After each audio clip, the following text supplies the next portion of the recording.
Okay, absolutely. We're live on all networks now, and so it is. So let me welcome everybody again.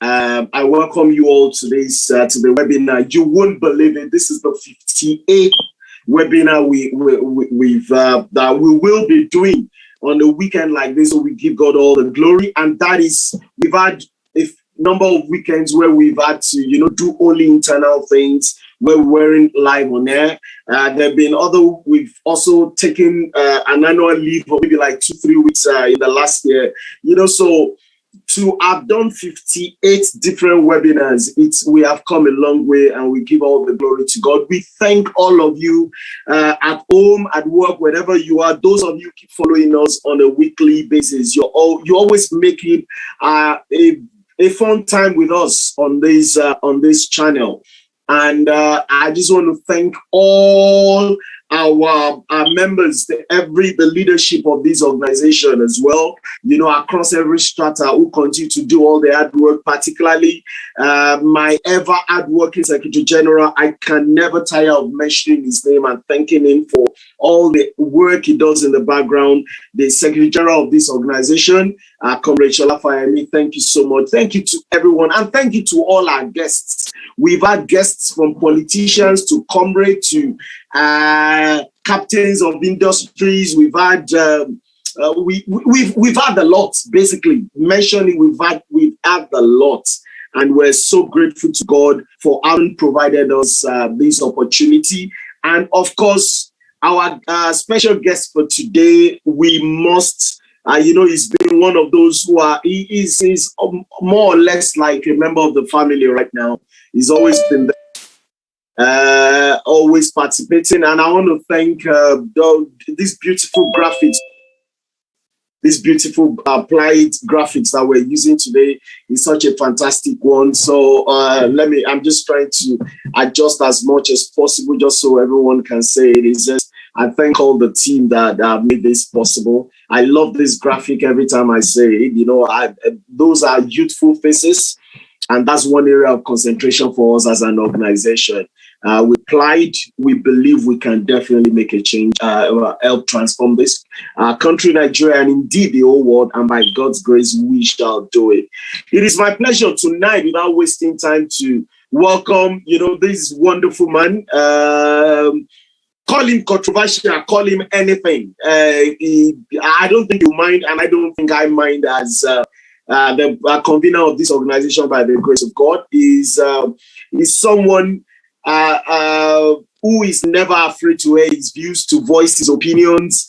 Quite a lot of people, they talk, their opinions are done in the background, and he does not mind ruffling feathers, and he does not mind being disagreed with as well. I always say that the people who are the greatest enemies of our country are those who arrogate knowledge to themselves, who believe their own narrative of the country is the only narrative that must be reckoned with. The fact is, we must have different narratives in narratives in Nigeria. There must be those who see it this way, those who see it the other way. In fact, some will even, like Asim Wenger, who will say, I did not see it as well. There will be those who said, I didn't see anything, and some will only see a little, some will see a lot. Pride is different in that we want a balance of all these opinions. We want people across all divides to air their opinion, and we are committed to this, and whatever it will take to ensure that nobody hijacks the narrative. We want everybody to be able to have their say, and tonight we're having Bayo. Next week we're probably going to have, we're definitely having someone who holds a different views, let me put it that way, across various sides, shades of the opinion. So tonight we're supposed to have two guests in our midst. We're supposed to have Mrs. Iyabo Awokoya, barrister Mrs. Iyabo Awokoya, and Comrade Adebayo Adedosu. But Comrade Adebayo Adedosu notified me yesterday night. Apparently, Mrs. I didn't even know until yesterday that she's actually Ni Fawemi. She's a member of the Gani Fawemi family, and she lost her older brother, Mohammed. That's Gani Fawemi's first son, who passed away. Was it Wednesday or Thursday or thereabouts? You know, which is such a sad tale. And on behalf of Pride, we're saying to the Gani Fawemi, Nigeria owes a lot to that name, to the Fawemi name, because of all the struggles, all the legitimate fights of late Chief Gani Fawemi's SAN. May God continue to bless his memory. That was one Nigerian that spoke truth to power, irrespective of whether the person or those in power were from his tribe or from another tribe, whether they were from his hometown of Ondo or they were from Katina Allah in Benue State. He wasn't, or whether they were from Isikweto in the southeast of Nigeria. He just could not be bothered. He spoke truth to power at all times. May God continue to comfort that family. It is difficult, I can imagine, but may God continue to comfort them. From all of us at Life, this is Awokoya as well. If you're watching this, we commiserate with you and pray that God will strengthen the entire family. Also one of our key watchers, Mr. Augustine Awunofe as well. He's an elder statesman. He used to be, he's been a bank managing director. He's been across the divide in the profession, in the finance arm. He also notified me during the week that he lost someone very close to him, a friend. May God comfort you, Mr. Awunofe. From all of us at Applied, thank you for always watching us. Thank you for those valuable comments. We treasure those comments, and we pray that God Almighty will be around about you as with a shield. So, without further ado, we introduce this wonderful gentleman, Comrade Adebayo Adedosu. Is someone I always like to declare this so that people will know that it's not just someone I don't know, so that you know that, so nobody turns around to accuse me that, oh, he actually brought his friend, or he brought an old, someone he's always known. Comrade Adebayo Adedosu has always been in the struggle. He was in the struggle in the old Ondo State University. He contested the position of the Secretary General, I believe, with Oscar. I think it was with Oscar. Oscar is probably, I left him as a staff of the university when I left in 1997, after doing almost 6 years plus in the uni. So, Bayo, and he has not left the struggle. Like I said, Adebayo Adedosu is a controversial person.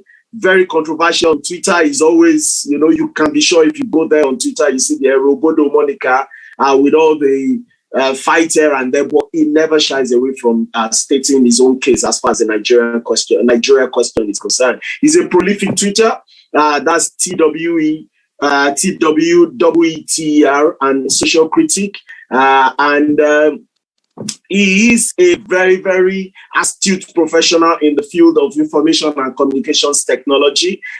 He's one of Nigeria's wonderful experts in area, and we have a lot of regard for him. He's into sales management consult. He's also been part into an element of sales and management consultancy for over 20 years. Comrade Adebayo Adedosu, it is my pleasure to welcome you tonight. Thank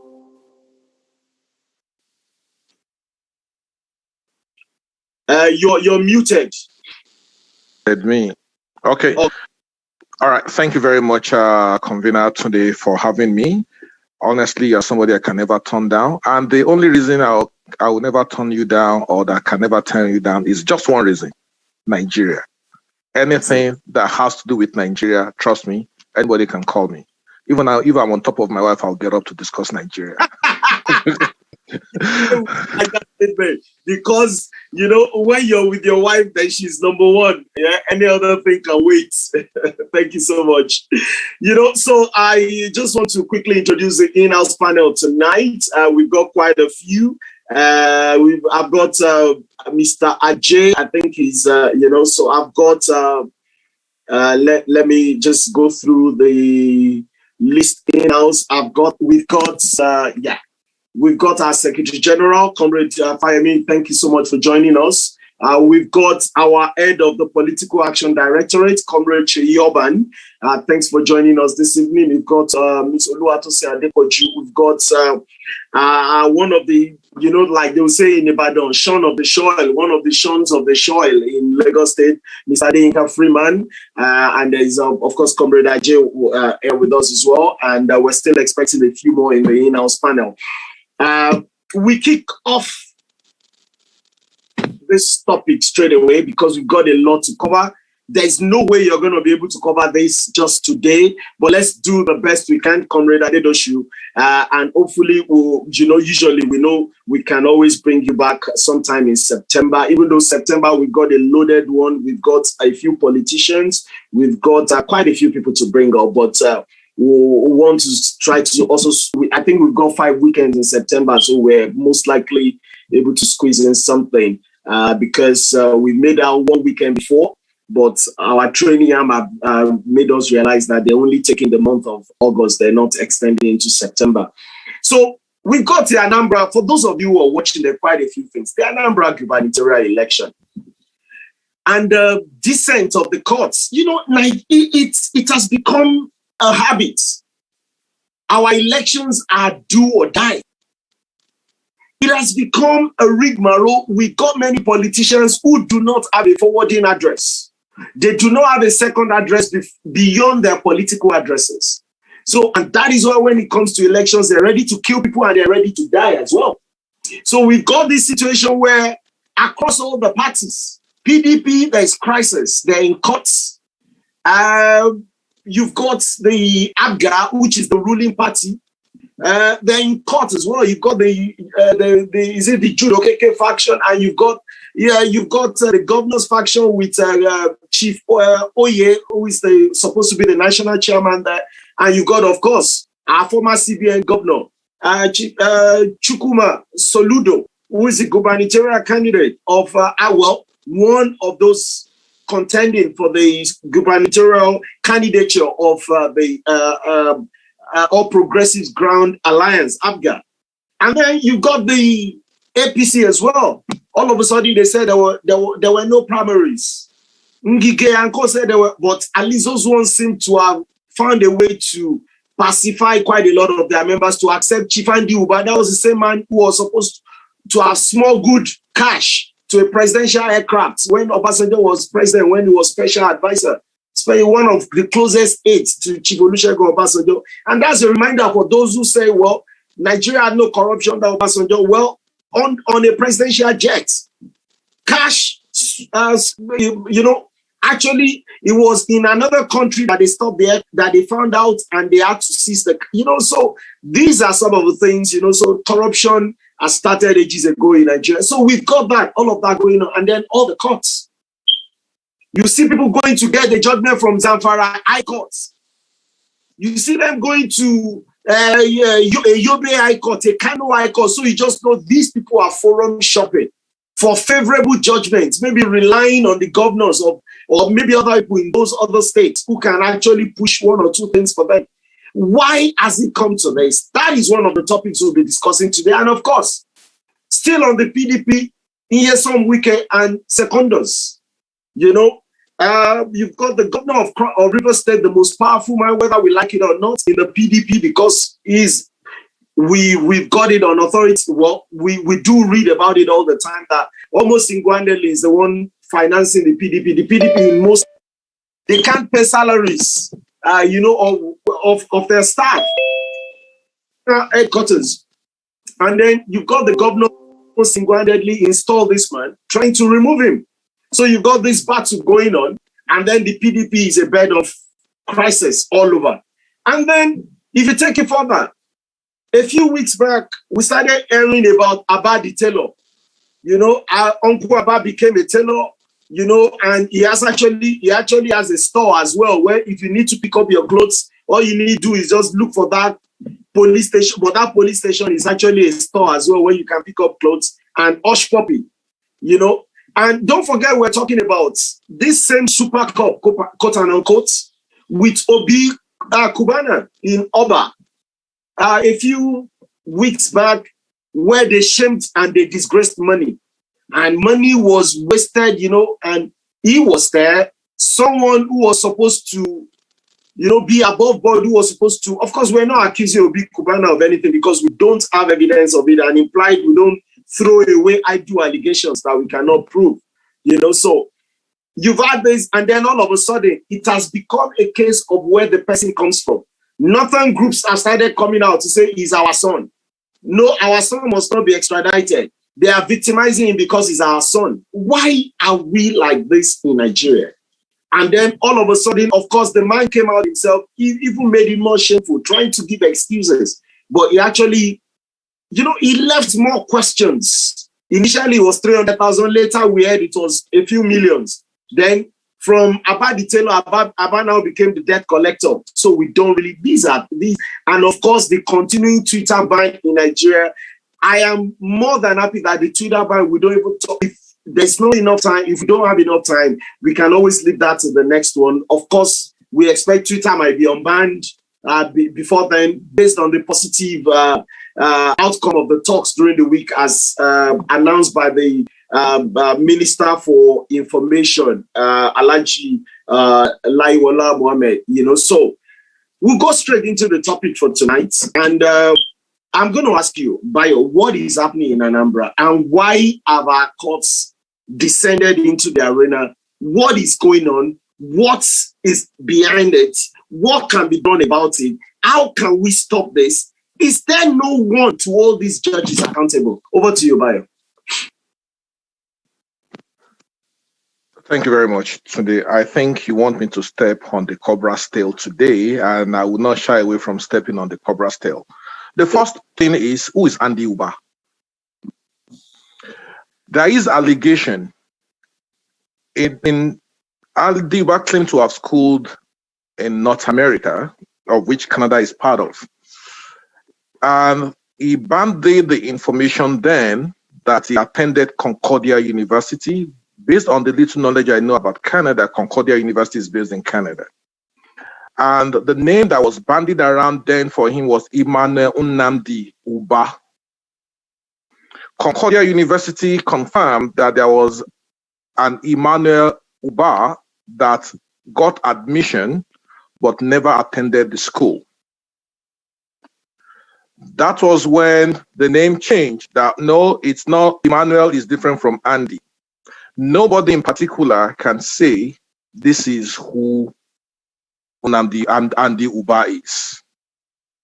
Because when you really look at it in 1999, when we were coming back to democracy, we had a lot of people with crazy characters, funny characters, who took advantage of the naivety of the system then elected. Of course, we can't forget the former Speaker of the House of Rep then was Salisu Buhari and his Toronto certificate. That particular republic was dogged with all kinds of controversies, all kinds of people. And it is the politics of 1999, the way the military structured the political climate, the political environment, is what we are still struggling with. And to make matters worse, our God, the God of small God, Olusegun Obasanjo, did not help matters. Because when Obasanjo was elected for the first time, it was practically a gift. Because he was brought out of jail. Sani Abacha, the former head of state, jailed him on the phantom coup allegation. And when he came out, Obasanjo did not have a base. So it was a case of all kinds of strange bedfellows coming together, and some people paid for Obasanjo's election then. And Uba served then as special assistant on special duties and domestic affairs to Obasanjo. What was he doing for Obasanjo? Dirty jobs. He was doing all kinds, he was the guy mopping up after Obasanjo's shit. And at that point in time, I keep telling people, those who care to know, because people all of a sudden, born in the 90s, late 80s, they think Nigeria's political struggle or Nigeria's political agitation started only in 2015, without having the historical perspective to where we are coming from. The democracy we had between 1999 to 2000, I will excuse Jonathan, to be honest with you. I will excuse Jonathan, apart from corruption. I will excuse Jonathan. The democracy we had from 1999 to 2007 was garrison democracy. What is garrison democracy? In the garrison, you have the garrison commander that everybody must salute, everybody must defer to. That says behead him and is beheaded. That says give him oxygen and he leaves. That was the kind of democracy we had under Obasanjo. It was under, how many Senate presidents did we have under Obasanjo? That was the same time we had a problem with Evans and Evan Enwere. That's why I said that particular dispensation was dogged with all kinds of controversies and scandals. How many party chairmen did PDP have under Obasanjo? As the garrison commander, information had it then that he went to Chubok Kadigo, who was at the point in time the Senate president. He went to his house in the dead of the night. The family cooked for him. They ate pounded yam together and tabled a letter of resignation before Chubok Kadigo that he should resign. That this is what he would do when he gets to the Senate chamber the following day. And when you see that mentality building up, what kind of democracy do you think we're going to have? Nigerian people have become so used to military democracy. That's why I call it garrison democracy.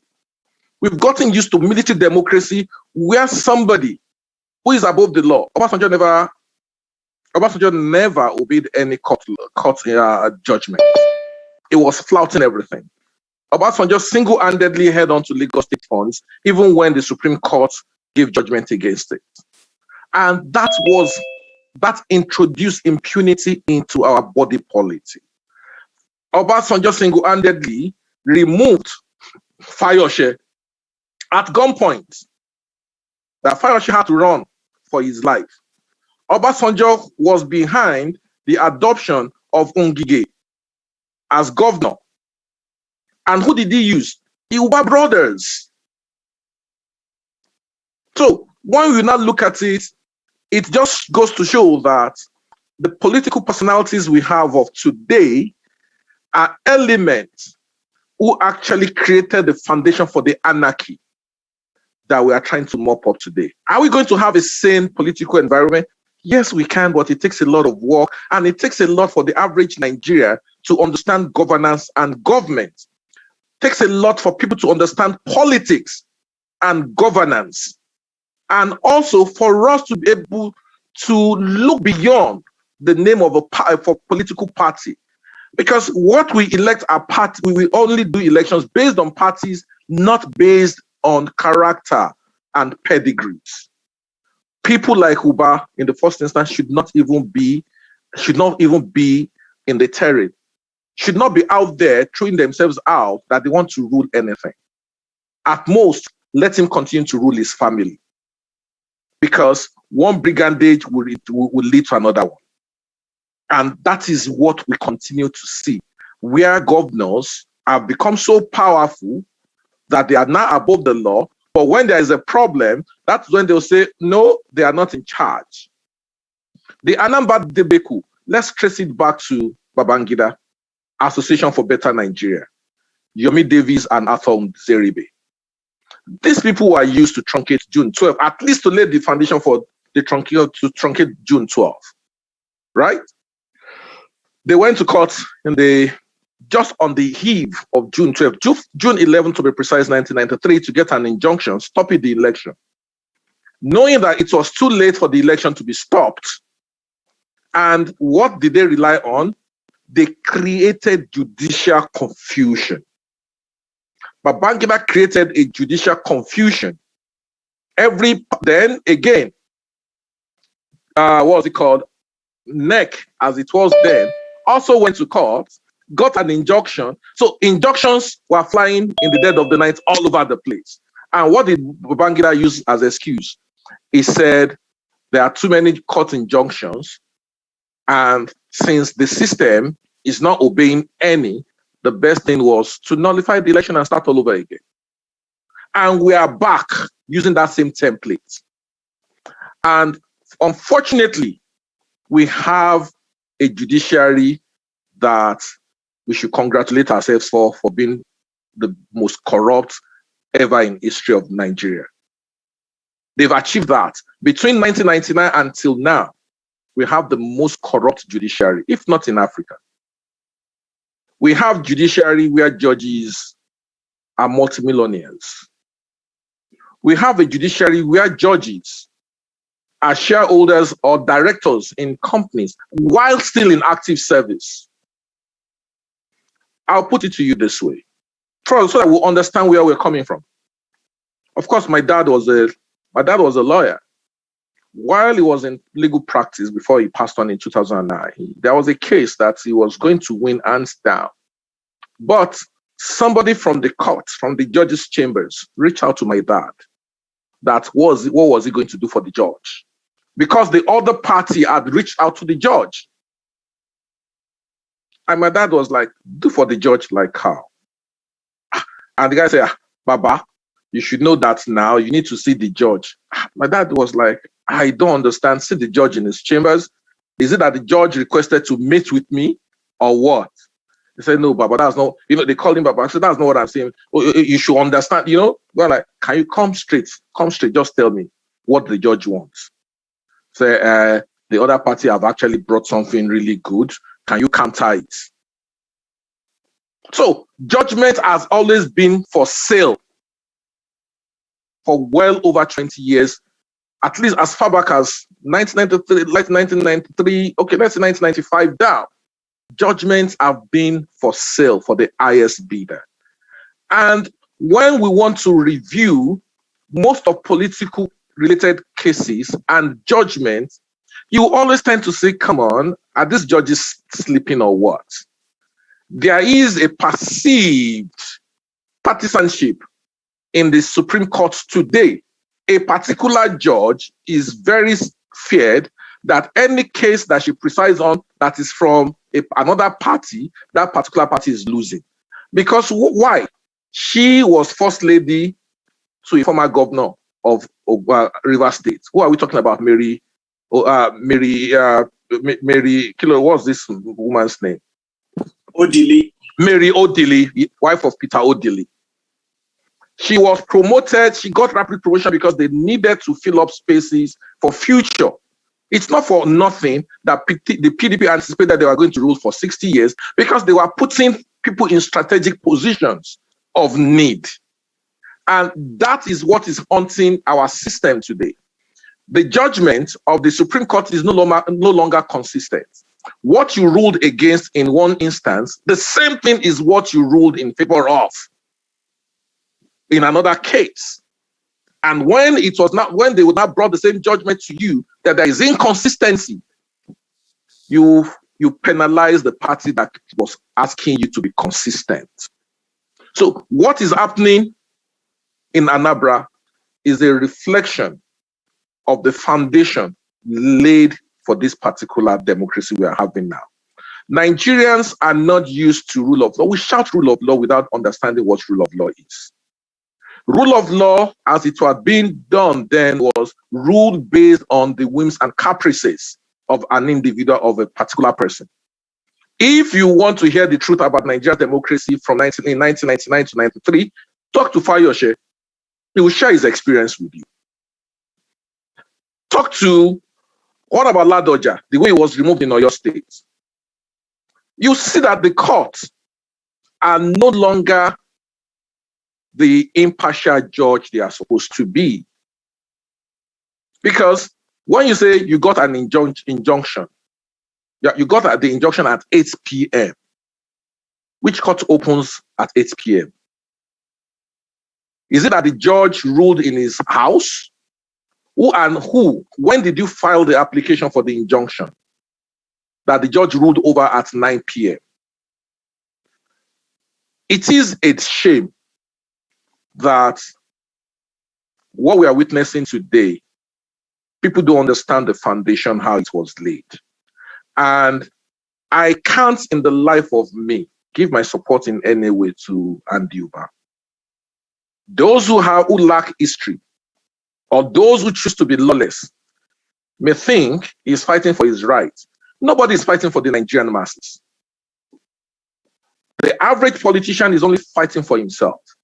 Do you know how long Andiuba has been in the contest? Since 2003, because he resigned as special assistant to Obasanjo to go and contest in Anambra in those days. Before Peter Obi went to court, the court turned things out. So you can see that the murky water we are in today is as a result. And when Buhari wanted to sanitize the judiciary, everybody started shouting, tyranny, tyranny. I was reading recently somewhere of some judges in the Western world, in the so-called civil Senate clients. They were arrested and they have been sacked and jailed for corruption. Why is it so difficult for us to cleanse this group of people? Are we saying because they are judges, they are above the same law that they interpret? We have some judges that were Ajumogobia. What has happened to our case today? Justice Ademola, what has happened? Because if a judge could receive a gift of BMW from somebody who had a case in his court, but instead of accepting the gift directly, it was given through his son, who is not known to be working to be able to afford that kind of vehicle. And what happened to the case? It is the same judiciary that got him off the hook. The immediate past president of the Nigerian Bar Association had allegations of corruption, of fraud. It is the same judiciary that did a shoddy job to let him off the hook. It is a case of touch not our members. Because as long as it's just like reporting devil to the devil. It's not like asking a policeman to arrest a policeman. They have vested interests and they have become pressure groups on their own. If somebody who does not belong to them, today politicians our judges are politicians, let's just put it that way.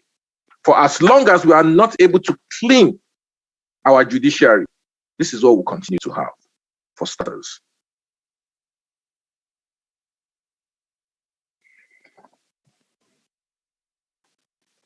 Over to you. Adedosu. In fact, I was really, really carried away actually listening there, and I like the way you've actually traced this thing back. You know, reminding us about the court judgment about how Babangida introduced it, and this is very instructive. And I know this is not part of the topic. But you know what? Like I said, we're probably going to share one or two out of the topics of the day, because you did make mention of, I don't know whether you did that intentionally, about Babangida. And it was the same Babangida that gave an interview just a few days back. You know, a lot of things, of course, came out to counter quite a lot of things. And there was a very beautiful article in the newspapers about someone who actually went into the past. The same man that introduced settlements, it was the first time we had the word settle people in our lexicon, in our socio-political lexicon, was Babangida. And Babangida made it a habit. He introduced crisis into many associations, many vibrant. The Bar Association used to be the most vibrant organizations back then, but Babangida was smart enough. The first person, he appointed the first one as Minister of Justice, Attorney General, appointed the second one. Then when he became Mrs. Kuye's time to become NBA president, there was crisis. All of them were fighting for that position because they knew that whoever became the president of the NBA would actually automatically ex-Attorney General and Minister of Justice. So it was, and then the Nigerian Medical Association, became messed up totally. Babangida introduced I want to thank you for introducing. I am going to take you up on that, and push you. What have you got to say about the Babangida interview? Still looking, because what we're going to do is we're going to break it into sessions so people can ask questions before we move on to the next topic. You listened or watched or read that interview. What is your take? And for those, quite a lot of those who are watching this, who are listening to us, you'll be shocked that many of them belong to the generation who were not really concerned with the things of Nigeria when all these things were happening under Babangida, maybe due to it, maybe because they were still in elementary school or something. Many people out there will be in that category. What have you got to say so that we can serve it as a reminder that everybody that listens to Babangida, in fact, when you hear him talk, you should run as fast. He wasn't called a Maradona. And I must ask you, Comrade Adebayo Adedosu, why now? Why now? Why did he choose now? What was the reason? What do you think he set out to achieve? And can you please help counter quite a lot of the things that he mentioned? Over to you. The Maradona in Babangida is not dead. Even, I thank God for one thing. I keep telling people, God cannot be mocked. In any way, God cannot be mocked. We know all the criminalities that Babangida, who was the first president, who was the first military head of state that made himself a president. It was Babangida. And before now, there was nothing like first lady in the history of Nigeria. It was Babangida that introduced it. That was when Miriam Babangida became the first lady. Initially, we had Adebayo Adedosu as the chief of general staff. But because Adebayo Adedosu was a radical, he was excused, and Augustus Aihomo, who was more of a docile person and a yes man just looking for position, accepted to play second fiddle. So when we are talking about Babangida, let us always remember that this is the crafty fox. And what platform interviewed him? Arise TV. Who owns Arise TV? Nduka Ubaigbena. Who is Nduka Ubaigbena? A former assistant, media assistant to Babangida. So when things happen, we need to trace them back. We need to look at the background, the antecedents. This is just a media gimmick. This is an attempt in his dying days to launder his image. How did Babangida succeed? Through Clement Akpangbo, who was the Attorney General Minister of Justice then, from 1991 to 1993. Clement Akpangbo was the Attorney General Minister for Justice. Akpangbo, of course, we know, sided with the Ato Nzeribe group concerning the injunction. Where is Clement Akpangbo today? God cannot be mocked. The same Babangida that dribbled everybody, that killed mercilessly, is the same man today that before they could even come and do the interview, he had to be seated because he cannot walk on his own. He's walking with the help of, with the head of a walker.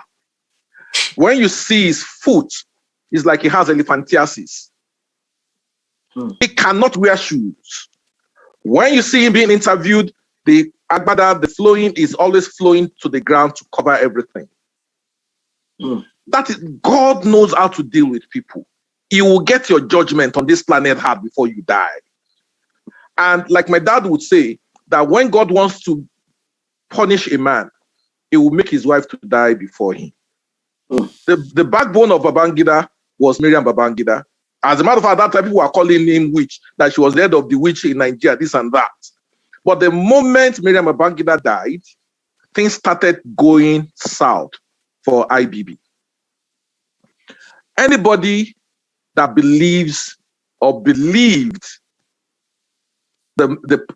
whatever came out of the interview is new to Nigeria.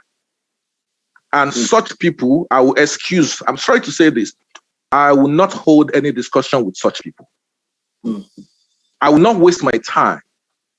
We remember the SAP, we remember the SAP issue, we remember the IOC. Babangida dribbled everybody. He did a public sitting on joining Islamic Organization conference. He said Nigeria was not going to join. only for us to find out later that he joined the IOC. We had a debate on IMF. Nigerians say no to IMF, only for us to discover that he collected 2.8 billion in 1987 from IMF. And with the conditionalities was to devalue the Nigerian currency. That was when the valuation of Nigerian currency actually started. That was when the real economic problem of Nigeria actually started, apart from the rot that the Shagari government handed over, left behind. And people will now be seeing Babangida as what? As a messiah? Or as somebody that's supposed to, we should give another chance to rule us, or what? What is the intent and purpose? At this point in time in the life of Nigeria, why would anyone think of trying to package Babangida, if not because his life is slipping through his hands? Babangida in that interview said he fought corruption more than Buhari. You know what I said? At that point in time, I just said one thing. I concluded one thing. Babangida is senile. It is only when you're senile that and you know one thing, when you tell yourself a lie for so long, it starts looking like the truth to you. We all know what led to the death of Delegiwa.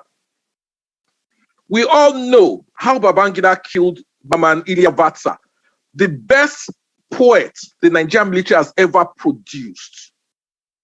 A sound mind in all its ramifications. We know, that's why the fact that the international community pleaded with him, the Secretary General of the United Nations met with him on that day, and it was that evening that he had them executed, that Donkat Bali at 8 p.m. came to address the country, that they were just executed 5 minutes ago. Lives were wasted. It was under Babangida that we first had heard of what is called wonder banks. Those finance institutions. That's when we had the likes of Forum Investments. What are they doing? It was more like money. They were money doublers. They came up with all kinds of lovely investment portfolios, got money from people, and they went under. But thank God for one thing that Abacha did. Abacha, when he came on board, he instituted the Failed Banks Tribunal. And the heads of those banks were jailed. But today, banks will collapse and they will still be, and they are still walking around free. They are still throwing parties. I know of a chairman of a bank PHB, that is now building estates in Abuja, Katampe in Abuja. Patu told me, how much is it to build an estate? Or even to buy land in Abuja? They're talking about billions. But it was the chairman of the bank that failed. So when we are talking about Nigeria, I want to situate our problem, want to go back into time as to our problems, where it actually started becoming a hydra-headed monster. It's under Babangida. Corruption, settlement became order of the day. Everybody had the price. Alex Akinyele, who was the chairman of Newswatch, accepted appointment under Babangida as Minister for Information. Just for the purpose of those who don't know, Alex Akinyele was the chairman of Newswatch, where Delegiwa was editor-in-chief, or was it Yakubu, or which one of them was editor-in-chief that time? But the ownership was between the three of them, between Delegiwa, Yakubu, and what's this other Igbo man's name? And you betrayed, they killed your guy, and you accepted appointment from the same man that was accused of killing your guy. That was the era where if you refuse to be settled, Babangida will mess you up. That was when we even know that Taye Sholari was not all that. With all the noise of Taye Sholari, he went to People's Bank as chairman under Maria Shokenu, who was the MD of People's Bank then. May also rest in peace. What happened? Baba started wearing agbada. he put his knicker, his khaki knicker and shirt. He put it away and started wearing agbada. He also had convoy of sirens going around with him. That simply tells you the kind of rot that Babangida brought into the system. When people are looking at the problem Nigeria is having and they are attacking Jonathan, we're attacking Buhari, it's because we lack sense of history. And we are quick to brush things aside and say, that's in the past. Let me tell you, no society exists without its past, because it is the foundation that you lay, of the foundation of the past that you build onto. So whatever foundation has been laid by your predecessors or by your forebears, and you continue without foundation, you continue to build on it, you will reflect the foundation, except there is a miracle that you not say, you know what, I discovered that this foundation is not the right foundation. We need to start from the scratch. And the same way that Babangida ruled Nigeria was the same way Obasanjo did. So if anybody is seeing the interview as, oh, so this man is this intelligent, yes, I'll agree with you. Babangida is demonically intelligent. Babangida remains the evil genius that he calls himself. Nothing, and I mean nothing good, should be associated with Babangida. For the first time, we had an election, Muslim ticket. MK Abiola was a Muslim. King Gibe, his deputy vice president chair candidate, was a Muslim. Contested against another Muslim, Bashar Tofa from Kano. Abiola beat Tofa even in his ward, in Tofa's ward. Now, there was no consciousness of tribe.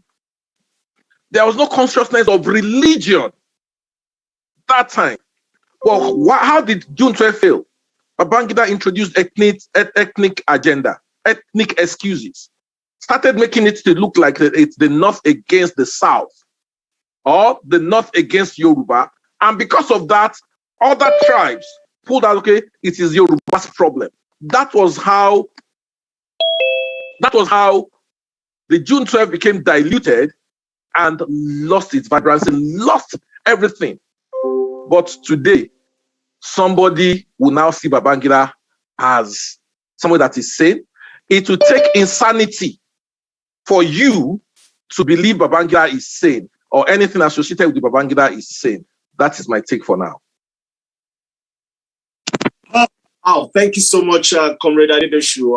You've really, I like, you did mention something about the cobra at the beginning. You've actually gone for the cobra. You've gone for the tail, and you've gone for the head. You've gone for everything, and I really wish somebody out there who is listening to this would actually know that nobody who knows the history of Nigeria that would even waste a minute celebrating Babangida or thinking, people always say, you know what, ignore the messenger and listen. Is both the messenger and the message in this case, they're very hopeless. That man has done the greatest injustice to Nigeria. He introduced the greatest level of corruption into our polity in Nigeria. He introduced human rights abuse into the country, and of course, by repealing Decree 2, he start to draw the media, closer, and the media started seeing him as a. But then, just like you mentioned, and thank you for reminding us about the lives and times of those wonderful people in the News Watch, and of course that was Dan Agbese. And you are Ray Ekpu as well, Dele Giwa, and I think Yakubu Mohammed. Those were fantastic people, and he did a lot of damage. Babangida, he destroyed everything. He brought the NRC and the Social Democratic Party. He knew he was going to cancel the elections at every point. He frustrated everything. He just simply did not want to go. And he had told us about his transition programs as far back as 1988. And yes, and every year he kept shifting the goalposts. if I messed up all the kings, I still remember the late Oni of Ife Oba coming out of the executive chambers in Abuja, in Aso Rock, and saying, you know what, we listened to him, he was making sense. That was the end of the romance of the late Oni with the people of his tribe. Because after that, everybody hated him. And he became more like, Baba is gone, so we pray that the family he left behind will continue to, be comforted. But you know what? Babangida messed up everything possible. Babangida was the closest thing to evil you could, Delegiwa, every time I drive past that hospital in Okwebi, First Foundation, it always rings in my head, that, well, this was where Delegiwa finally, breathed his last, when a letter bomb was sent to him. That was the first time in the history of Nigeria that a letter bomb will be, to a journalist. And, till today, every attempt, in fact, it was very instructive that we're talking about Gani Fawehinmi at the beginning. Gani Fawehinmi fought a yeoman's battle to try to bring Colonel Alilu Akilu and Colonel Tunde Togun to, he insisted both of them knew about the death of Delegiwa, but of course, both of them are still, nothing ever happened to them. So I'm happy you mentioned that. I'm going to go to our panel now and ask so that they can ask you questions before we go to the next topic. So basically, we've discussed the ANAMBRA thing, the judges, all the courts, all the GUSOA. In fact, if it was possible to come to a Canadian High Court to get judgments, they would do it if they can go to Zimbabwe or a Benin Republic High Court. If they had jurisdiction over matters in Nigeria, politicians, forum shopping, and it just looks like we're helpless. We can see what is going on. No one is disciplining all these judges. Your high courts and simple law, even those of us who are not learned people in the area of law, we know simply that you cannot sit over a case that a court of the same jurisdiction has already ruled over. But a high court gives justice, another high court gives judgment, another high court rules against that. What is really going on? Let us go to our panel. I don't know if any one of you has any questions. If you have questions, I'm just going to call you as you, the way you came in. I'll first of all go to Comrade Sheido. If you have a question, please. Or otherwise, if you just signify by using the hand to Comrade Sheido. Let's hear you. Thank you. Thank you, convener, sir. Thank you. Good evening. I must appreciate the comrade on the other side for a very beautiful delivery. We appreciate you, sir.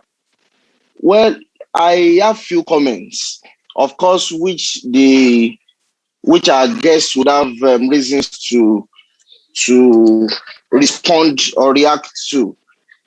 But first, I would salute the last part where the presenter ended, where he mentioned the fact that whoever celebrates IBB in Nigeria today would, one, maybe must have forgotten our history very quickly, or is completely ignorant. But you see, Nigeria is such a funny country where anything goes. Maybe that is due to the wiring or the configuration of the black man's brain. Every day, something new happens, and we tend to forget very quickly.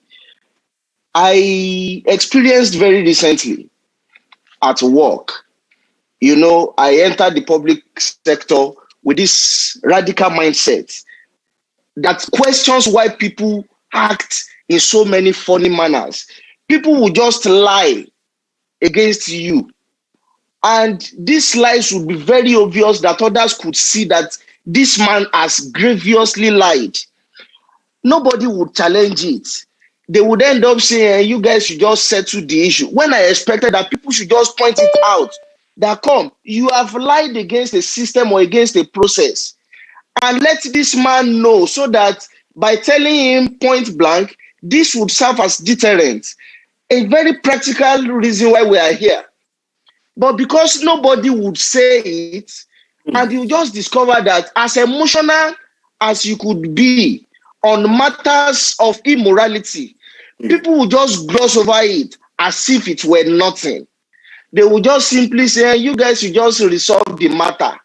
And the man who had lied against a system, who had committed such grievous extent of immorality, would just see himself to have done what is normal under the circumstance. That is an empirical situation that we are confronted with as a people.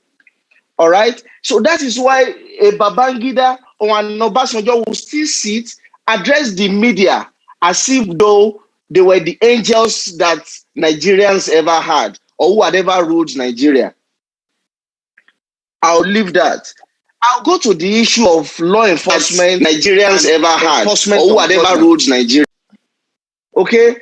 Without being parochial or without dealing with the matter on the surface, because Nigeria is still very funny, all right? How do we enforce court judgments even when they are favorable to the system? How do I mean favorable to the system? Morality is one, legality is another thing. But of course, we can say that legality is a subset of morality, because without moral, there wouldn't have even been need for laws in the first place. All right?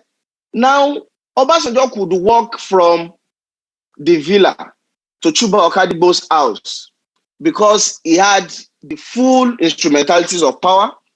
He had the security apparatus in his favor.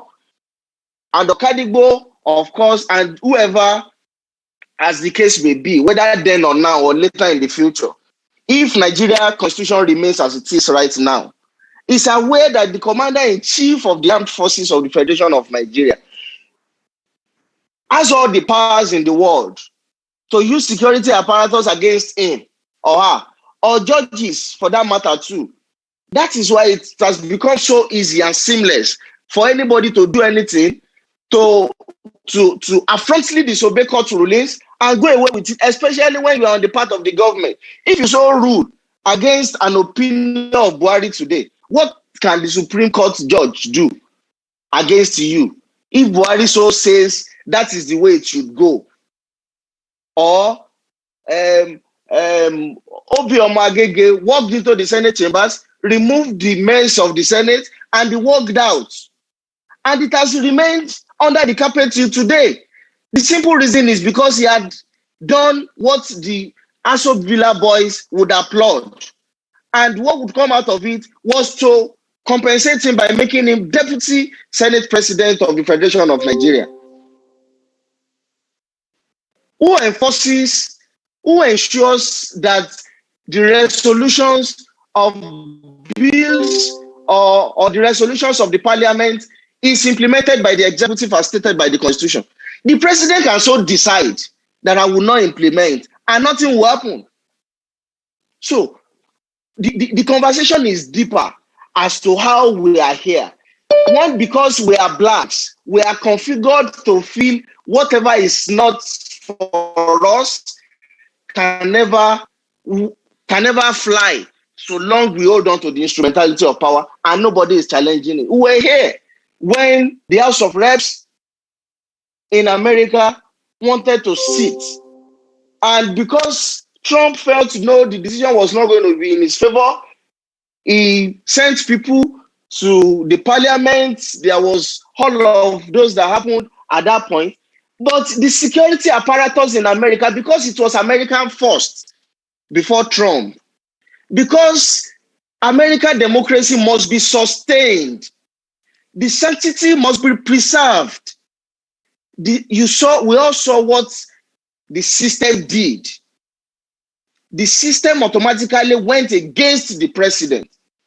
And that is why we still have America today. Can we have a situation like that in this country? If a decision was going to be made against the president of Nigeria, on whose part do you think our security apparatus would be? And of course, they are key, they are essential to law enforcement and judicial judgment enforcement. the systemic or institutional immunity that is being conferred on people.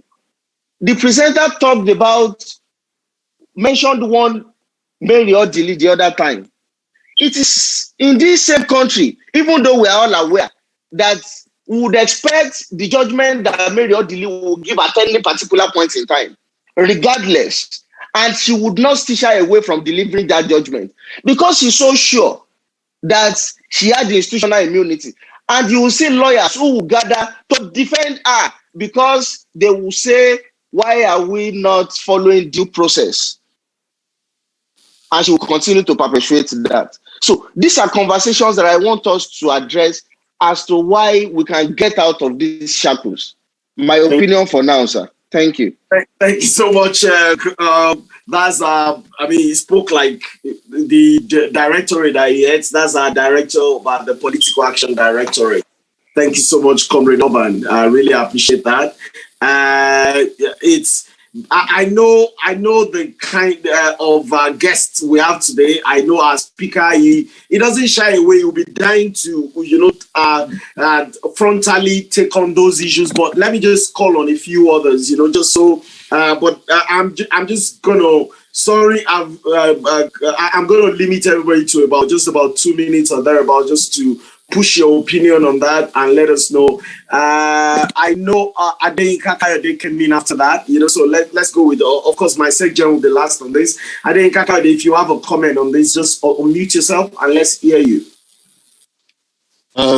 Good evening, everyone.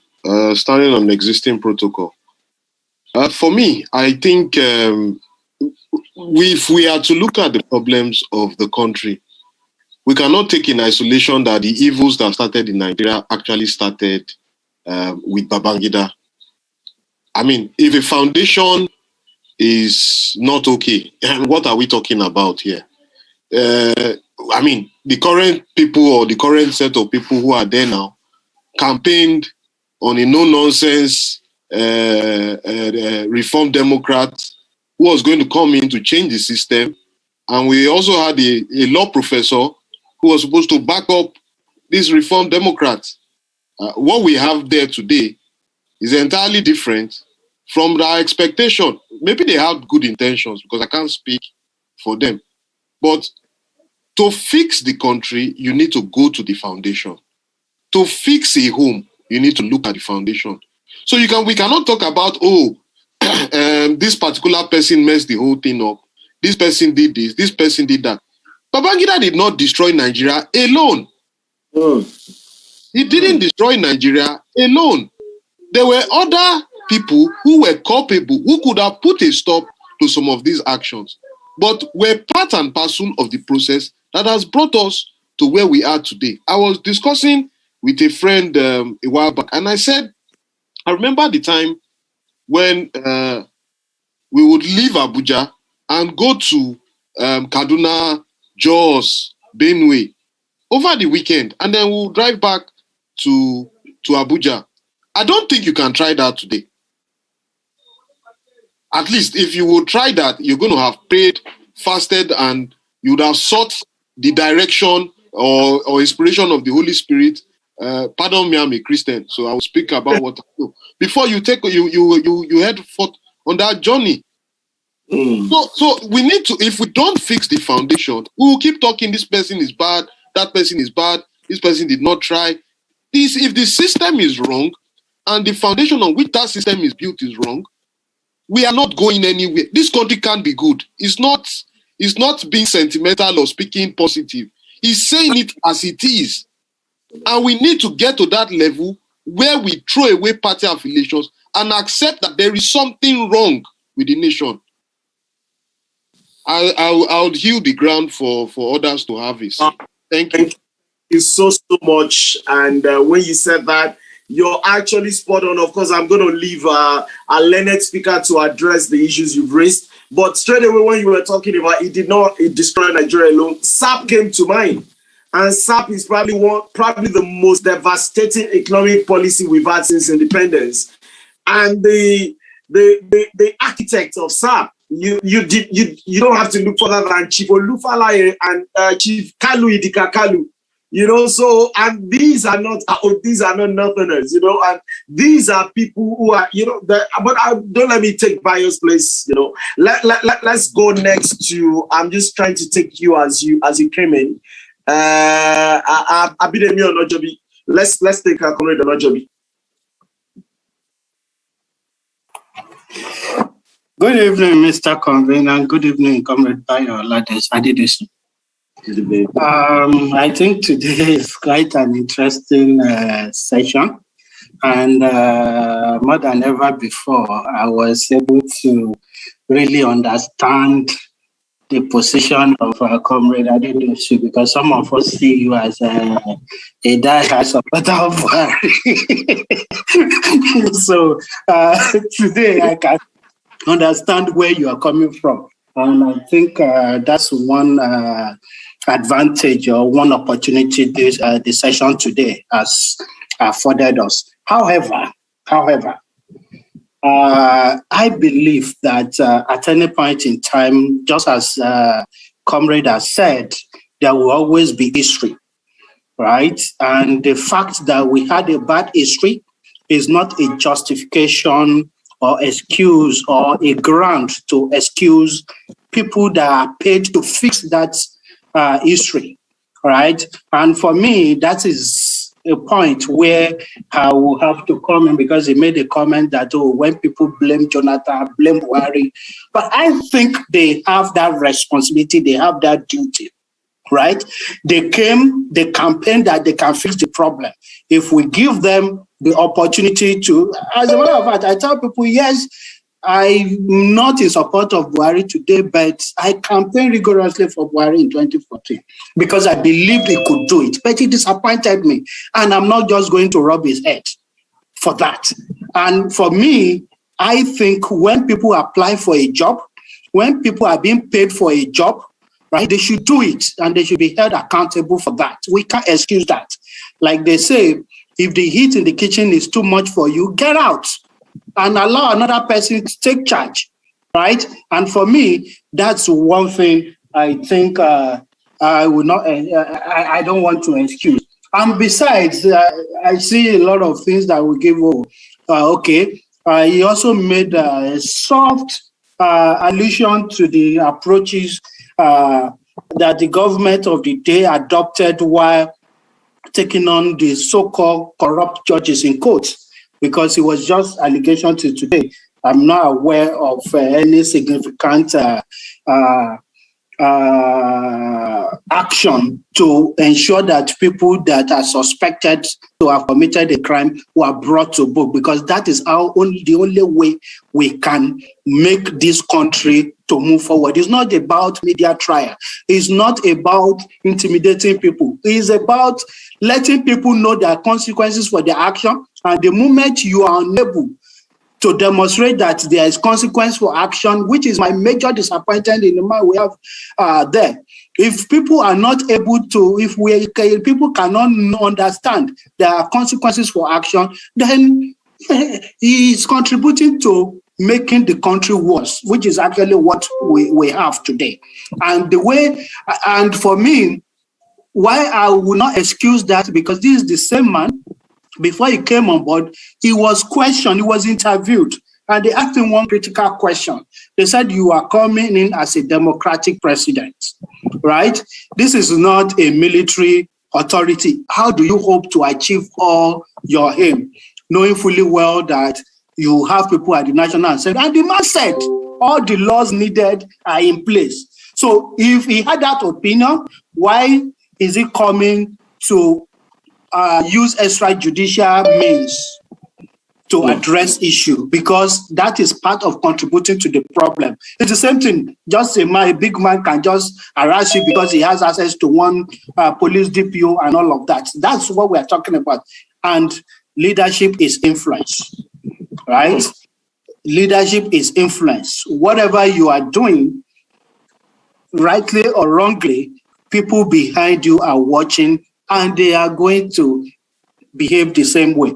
I think that my own point is that with the fact that there was so much, there's an history to the wrath we have in the environment today is not a good reason to excuse or to permit the current leaders to do as they wish and contribute to that wrath. Thank you. Thank you so much, Comrade Onajobi. That's our director of budgets and planning. It doesn't hold back. I've usually, if you're looking for one of a few people to challenge our speakers personally, to hold them, you know, it does it all. I can remember the 2 times that we've had the learned Professor Odutola all the way from US. This has been the man who took him up on both occasions, you know. So thank you so much, Comrade Onajobi.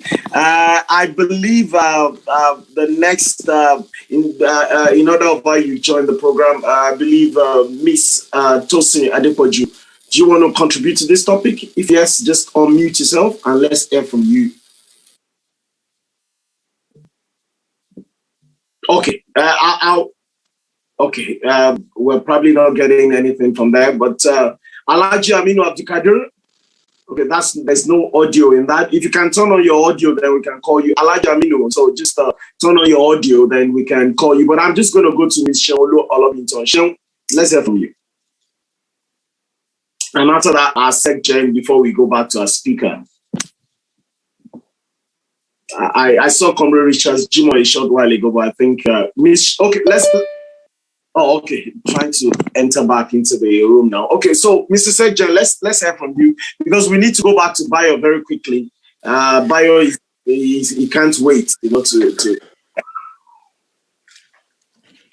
Yes, as for me, the speaker and our in-house panel have dealt with most issues, ranging from the body language of the current government and our inability to shift blame. Like Mr. Onajobi, we must accept responsibility. We can't keep saying the foundation is faulty, and we that are also dwelling in the house currently should not be able to fix it. It's like assuming that as the manager of a firm, there's been corruption in that organization, and some people have been sacked, and you've been employed to fix certain issues. You know, it is a test of leadership.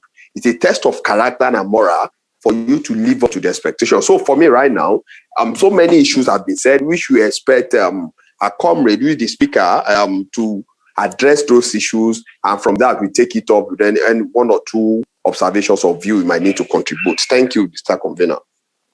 Okay, thank you so much. So Bayo, over to you now. I know you can't wait. Okay, thank you very much. I appreciate everybody contributing. Now, let's agree on one thing. The so-called father of democracy is now the shame of democracy, America. America is evolving and is unraveling right in front of all of us. The so-called Uncle Sam of those days, as we used to call US in the 80s, is now Uncle Stupid. It is in the same America that after Trump lost an election, that Republicans are going about changing electoral laws that would disenfranchise the minority group. Who are the minority groups? Blacks and Hispanics. And they have succeeded in Texas to pass the law behind closed door, even when Democrats did not attend. Right now, the governor of Texas and the speaker of the House of Rep, because they have bicameral legislature at the state level in America, has issued a bench warrant to arrest all Democrats representatives in the House of Rep who have not been attending sessions because they were trying to block some legislations. If almighty Uncle Sam, now Uncle Stupid, can be evolving, can be unraveling like that, that tells you that we need to look inwards and project ourselves away from the lenses of the Western world. It is in the same America that the Capitol was attacked. They were quick to call it an insurrection. Funny enough, they are still going after people. But what are Republican senators and House of Rep members saying? They said they came peacefully. They were, Trump is going about saying they came peacefully, they were arguing and all that. That tells you that an institution is as strong as the people. Because no institution, no system exists in a vacuum. It is driven by people. And the people driving the system, they have interests.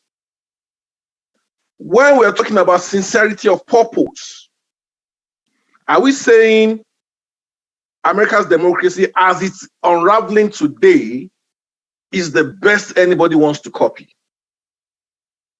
We know the tug of war, the problem Biden faced to even pass the 1.2 trillion infrastructure bill.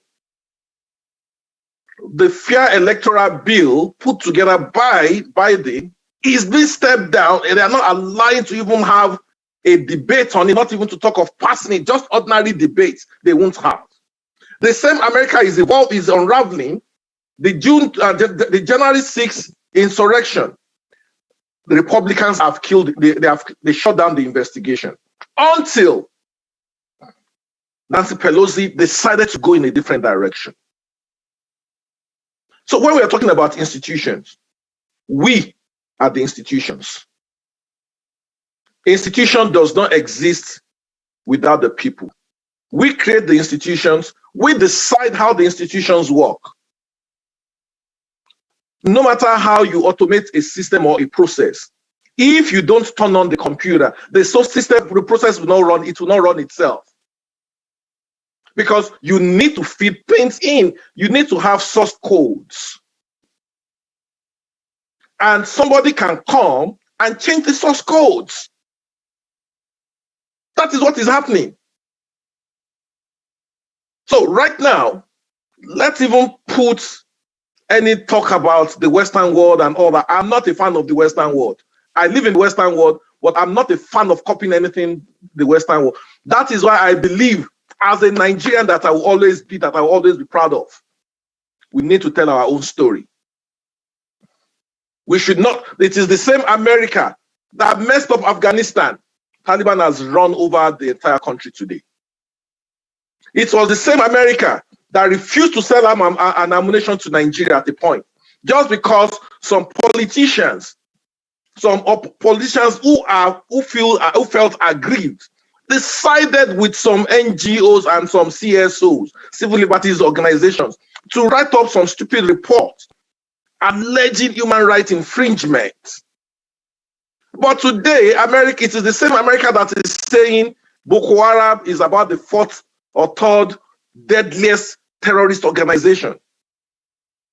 If Nigeria had not been struggling to curtail the activities of Boko Haram to Maiduguri, or to Borno State or to the northeast, let us imagine the large scale of war as we have it in Afghanistan today. Let us imagine it. Can West Africa or Africa hold 2 million Nigerians? You and I, because we are abroad, we think that's the be-all for us. It's not. Talking about Reform Democrats, a Democrat is as good as the people he works with, because there are checks and balances. The other day, I tried to educate on the constitution of government, that we have 3 tiers of government, we have 3 arms of government, and we have 3 legislative lists. You can, when Obama was president, the House of Rep and the Senate was controlled by the Republicans. They frustrated it flatly. And if you don't have a legislature that is ready to do its work, you will have an executive that will not perform. For the first time of this government, it was tug of war with us, with the legislature. That simply tells you that any little disconnect in the system will cause chaos across the land. It's the same thing that is happening at state level. We know that before Fayose left office, the last budget he passed was passed in his office. Members of the State House of Assembly came to his office. He gave them the document the same day they passed it into law. Is that also the presidency? So institution is as strong as the people who manage it. Let's look at the former director of FBI, Christopher Wray. Despite the fact that Trump was trying to bend him to do illegal things, or the director of elections in Michigan, Detroit, they did not bend. In Nigeria, it is even the electoral officer that will go and meet them. I can do this for you. What is in it for me? So when we are talking about reforms, who is going to drive the reform?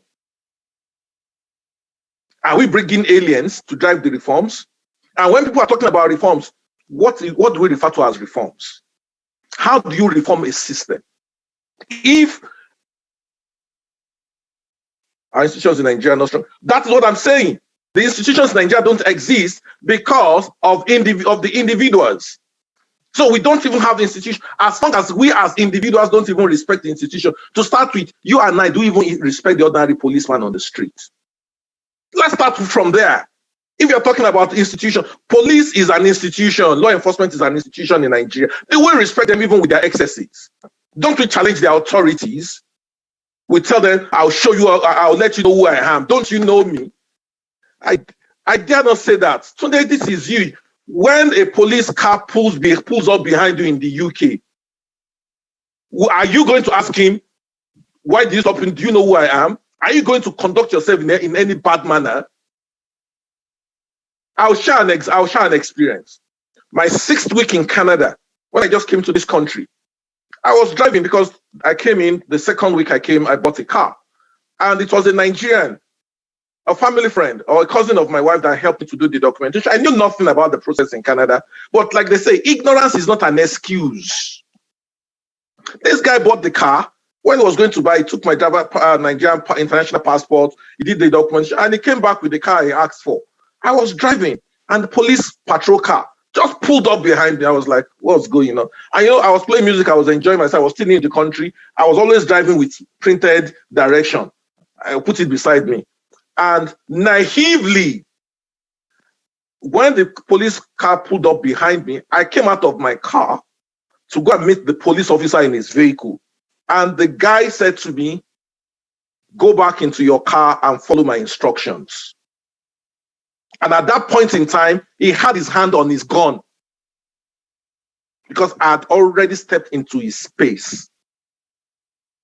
Any further move by me, he would shoot me in self-defense and nothing will come out. American police are the worst trained policemen in the world. They are the worst. The best trained policemen in the world are British police. American police, they don't need anything to shoot you. And you know what? Apparently, my car did not have an insurance. And you cannot even drive your car out of the dealership without an insurance. What did this guy do? He did an Oluwole arrangement with the car dealership. That, he was perfecting my papers. The policeman pulled me over. He asked for my ownership. He asked for my driver's license. I still had my Nigerian license was still valid. I had my passport on me. I showed him, okay, you're new in the country. How come you're new in the country? You're just 2 weeks old and you already have a car. I'm like, is that a problem? I didn't know my problem was bigger than that. Okay, can I have your insurance, sir? I started looking into the glove compartment. I can't find anything. I said, I can't find. How did you buy the car? Somebody helped me to buy it. Definitely would know about the insurance. I called this guy. And lo and behold, because the cop just said, if he's able to confirm that he knows about the car and is on the insurance thing, that is it. And the guy denied me. He doesn't know what I was talking about. The guy said he doesn't know about any car. That he didn't help anybody to buy any car. I was slammed with a fine of $5,000 for driving without insurance. Nobody will beg. You can't beg the police. Say, I'm sorry, sir. I will go and do it. And you know one thing? While we are still on it, after giving me the ticket, he called a tow truck to come and tow my vehicle. He allowed me to tow it back home. My car was towed. I couldn't drive it back. At that point in time, I was a risk for the road. I was not supposed to be on the road. My car was towed at my expense. At that time, I didn't even know. I paid $180 for something that was supposed to cost me $50 because I was new in the country. That is a system. That is an institution. How many people drive with car insurance in Nigeria? How many people even have insurance that are on the roads? But we are only looking at political reforms. We are not looking at social reforms. It is social reform that will drive political reforms. If we don't reform ourselves, we can't reform the system.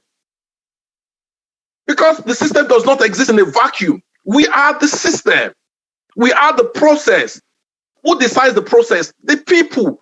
Who drives the process? The people. Who benchmarks the process? The people. So everything revolves around the people. It took me 2.5 years to pay the penalty for that infraction. And it stayed on my driving abstract for 3 years as well. That means my insurance was high. I couldn't drive. I needed to find a way to get an insurance. And because of that infraction, I was paying higher premium compared to if I didn't have any infraction. But it is we to start with the last man on the road. He knows the law is not to victimize you. Let's get that clear. No law is out to victimize you. The law is out there to correct you. But our laws have being used to victimize people.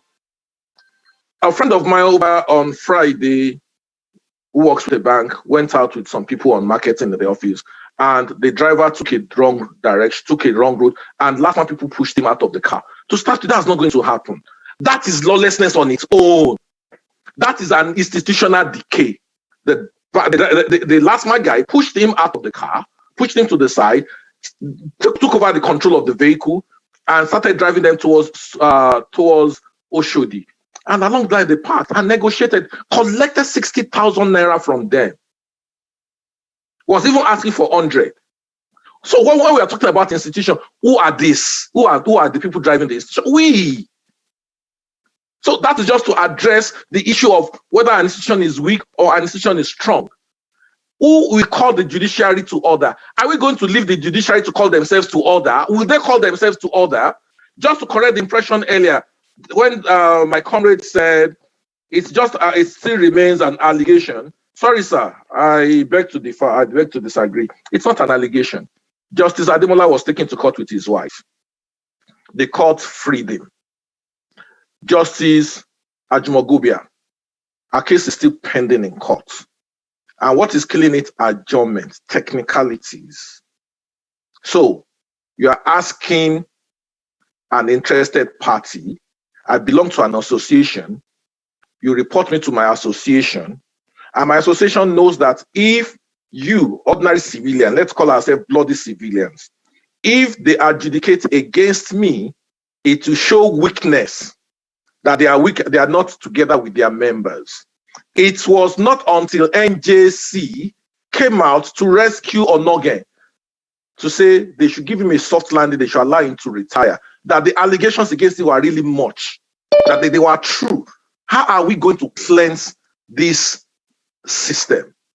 Are we going to leave it in the, just like I say, the police cannot reform itself. The ABBA KYARI issue, we have 90% of policemen are ABBA KYARI.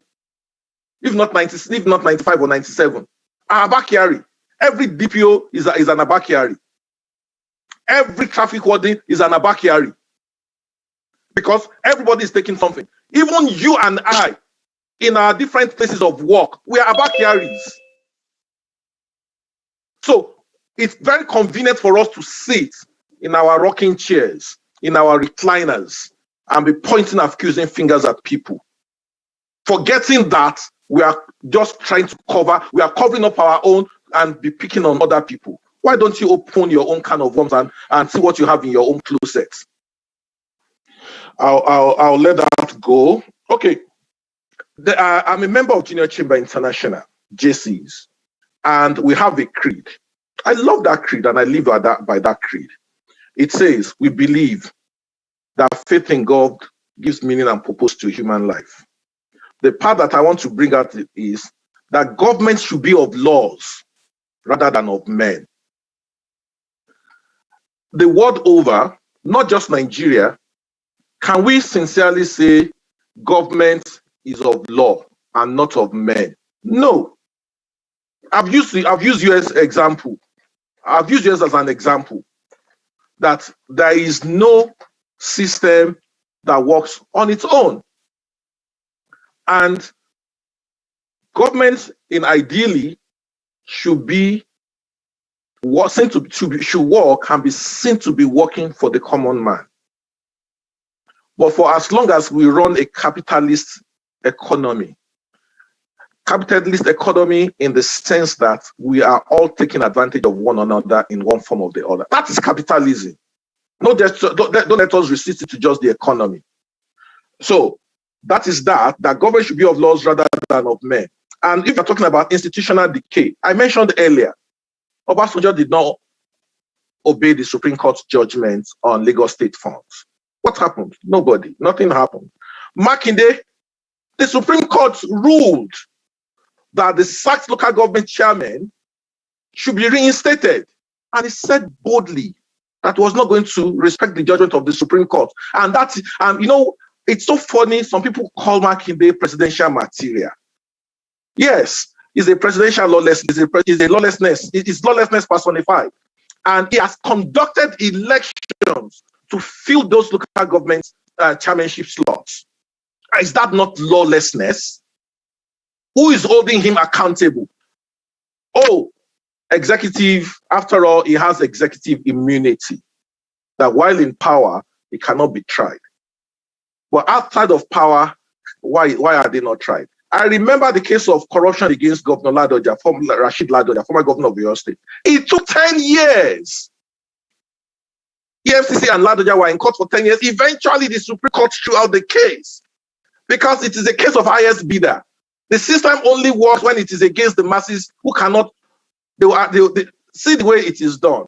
They will say somebody should be held by, should be in DSS cell, should be in so cell. But when it is the common man, he doesn't even have legal representation in court. Legal aid counsel is not contacted. And you must not, that the law says you must not try anybody without legal representation in court. But what do we have in Nigeria? The man who was accused of stealing chicken will get 2 years in jail. But the woman who stole the money of a bank will get 6 months. He stole 210 billion. He agreed to refund 150. And the 6 months plea bargain or whatever arranged deal, he spent it at Renaissance Hospital in VI. And we are talking. So that's what I'm saying. Everything comes around social reforms. It goes beyond what we are seeing on the surface. I'm just going to interrupt you at this point because I wanted to, you mentioned some institutional issues. You've talked about the country itself, and I've seen quite a lot of charts that I've tried to state the part of the institution. I think this was Alhaji Aminu Abdulkadir, I believe, as Comrade Adebayo. I believe that's the other. Okay, why can Buhari not remove or delete? Well, you know, that's in fact, our people, that would be overreaching himself. The three arms of government cannot do that. You're saying... Sorry, let me quickly attend to something here, please.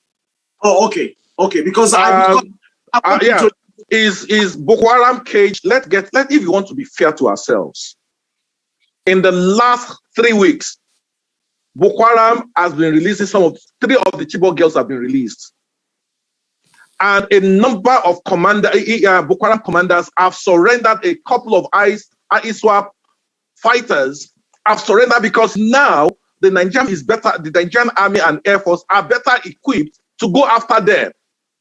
And when we are talking about repentance, please... So are they going after them in the same way they're going after the IPOP and the unknown...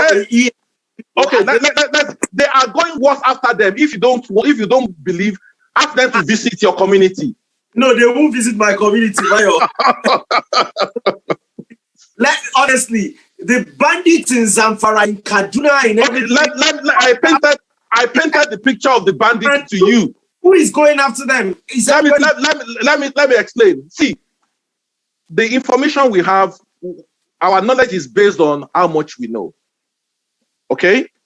And the way war is fought is not on the pages of newspaper. Okay? The Nigerian army will not come out and be addressing press statements as to what they are doing. But recently, some weeks ago, a Nigerian Air Force pilot had his fighter jet downed when he went after these bandits. They've been killing them in scores. Why is Gumi saying they are killing our people? And part of the question, Bayo. Why is Gumi walking? If Gumi says they are killing if what you said now that Gumi said they're killing our let me tell you they are our people. Let me tell you. I'm coming, Bayo. The active part of that statement is the our OWR. So yes. That means in himself. So why would no be incarcerated? Let me tell you. And Gumi is walking the streets free. Oh, hold on. Let me differentiate. Let's differentiate. I'm coming. I'm not saying they're not going after the bandits. The fact of it is, Sunday Igboho and Yoruba agitators, Nnamdi Kanu, as much as I don't have any time for him, and his own agitating group as well, they do not, to the best of our knowledge, they have the capacity to bring down an aircraft, because you're talking of the surface to air missile or something. So if you have a group within Nigeria that have insurrection against the states and that have such weaponry, why would they not be declared? Yes, someone might say they're not known, declared really the real terrorists there, and they should be the main focus. I'm not saying the government cannot go after other groups they want to go after, but these things are breeding feelings of partiality one way or the other. And of course, the killings, and this is, of course, a lot of killings in Benue in the last 2 weeks. And of course, yesterday, the senseless killing of 22 Muslims who were coming from the annual, is it Tafir or what they call it, from Bauchi State, by people who are maybe people of opposite faith. None of this is good. So as we condemn the killings of Christians, we condemn the killings of Muslims. Quite a lot of lawlessness in the place. If a group that is insurrecting against the state has the capacity to down a military aircraft, a fighter jet, why would someone who is claiming they are claiming our people, killing our people, that means speaking on their behalf, be walking free, not deemed a terrorist, not under arrest, not locked up, not surrounded? And this is me just asking the question, Bayo. I'm very open-minded on this. If you want to see anybody that has been looking for a way how we can find a law that will take Gumi in, I'm that person. And I'll tell you one thing. Gumi is not working alone. And when we look at it, we have a group of state governors that are useless, that are using insurrection, that are using banditry as an excuse for failure, that are actually sponsors of banditry.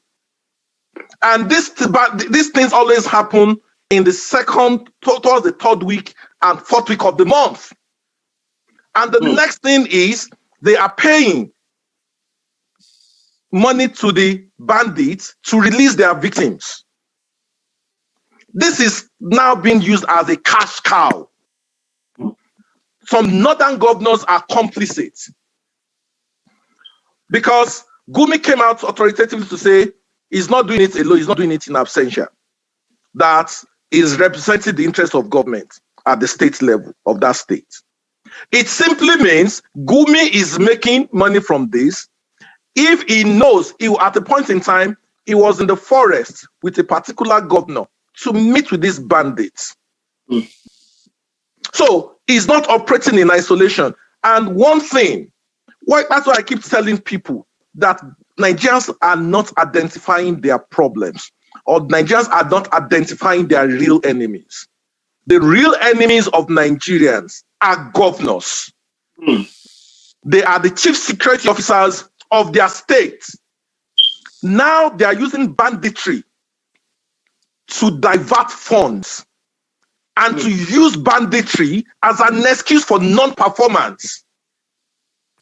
The other day, Autumn, who used to be a motorboy, like he said, like he called himself. You have evidence of what? That he used to be a motorboy.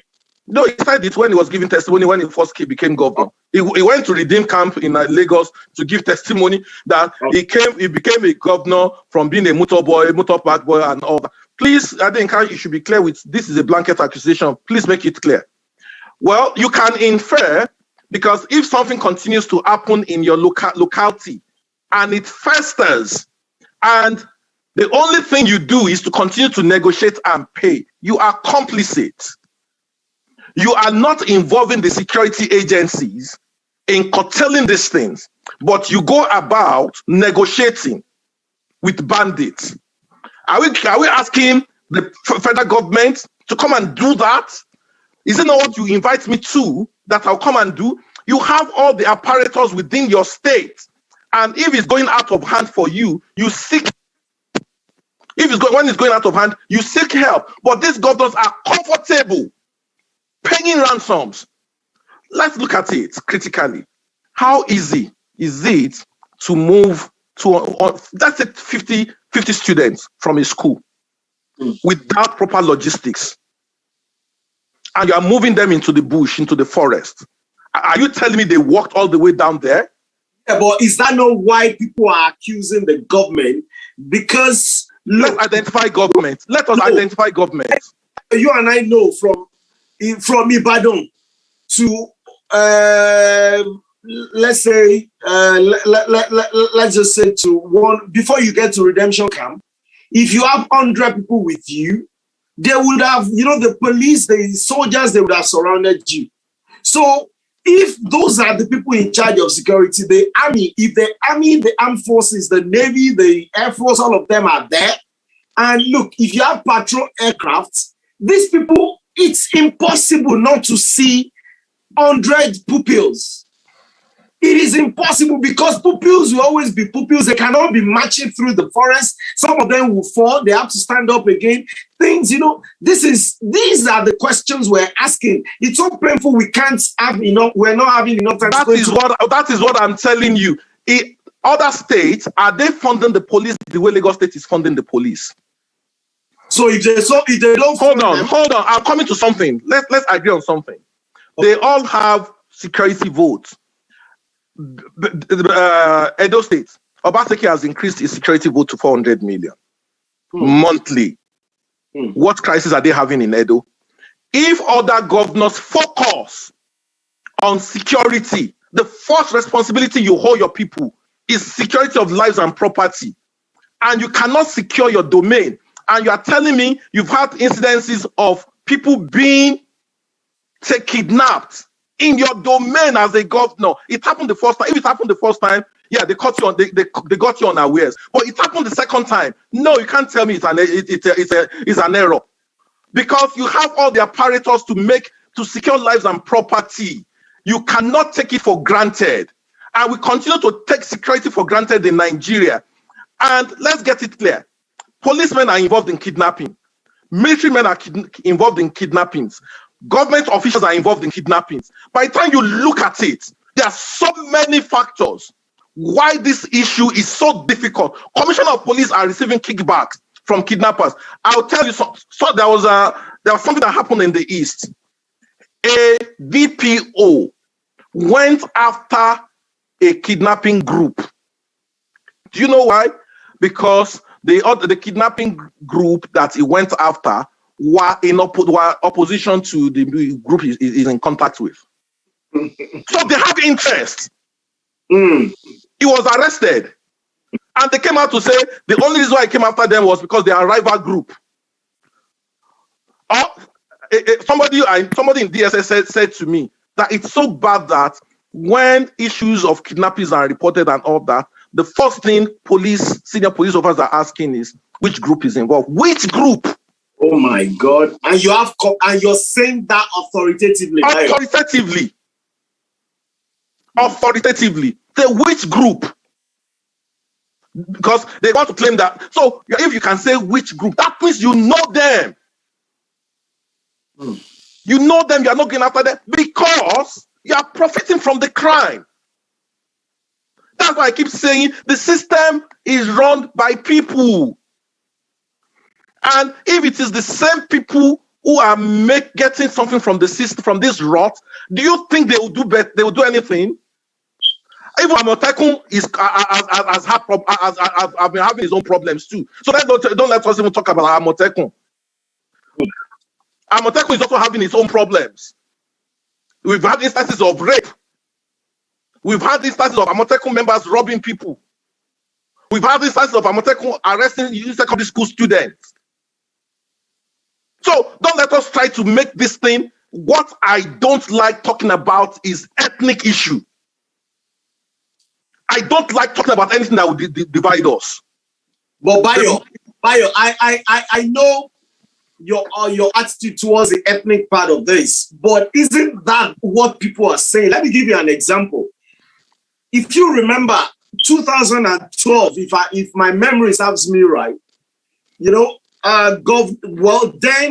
just ordinary Malam Nasiru El-Rufai said, anybody who kills or attacks a Fulani pays a debt that is repayable 100 years, that the Fulani never forget.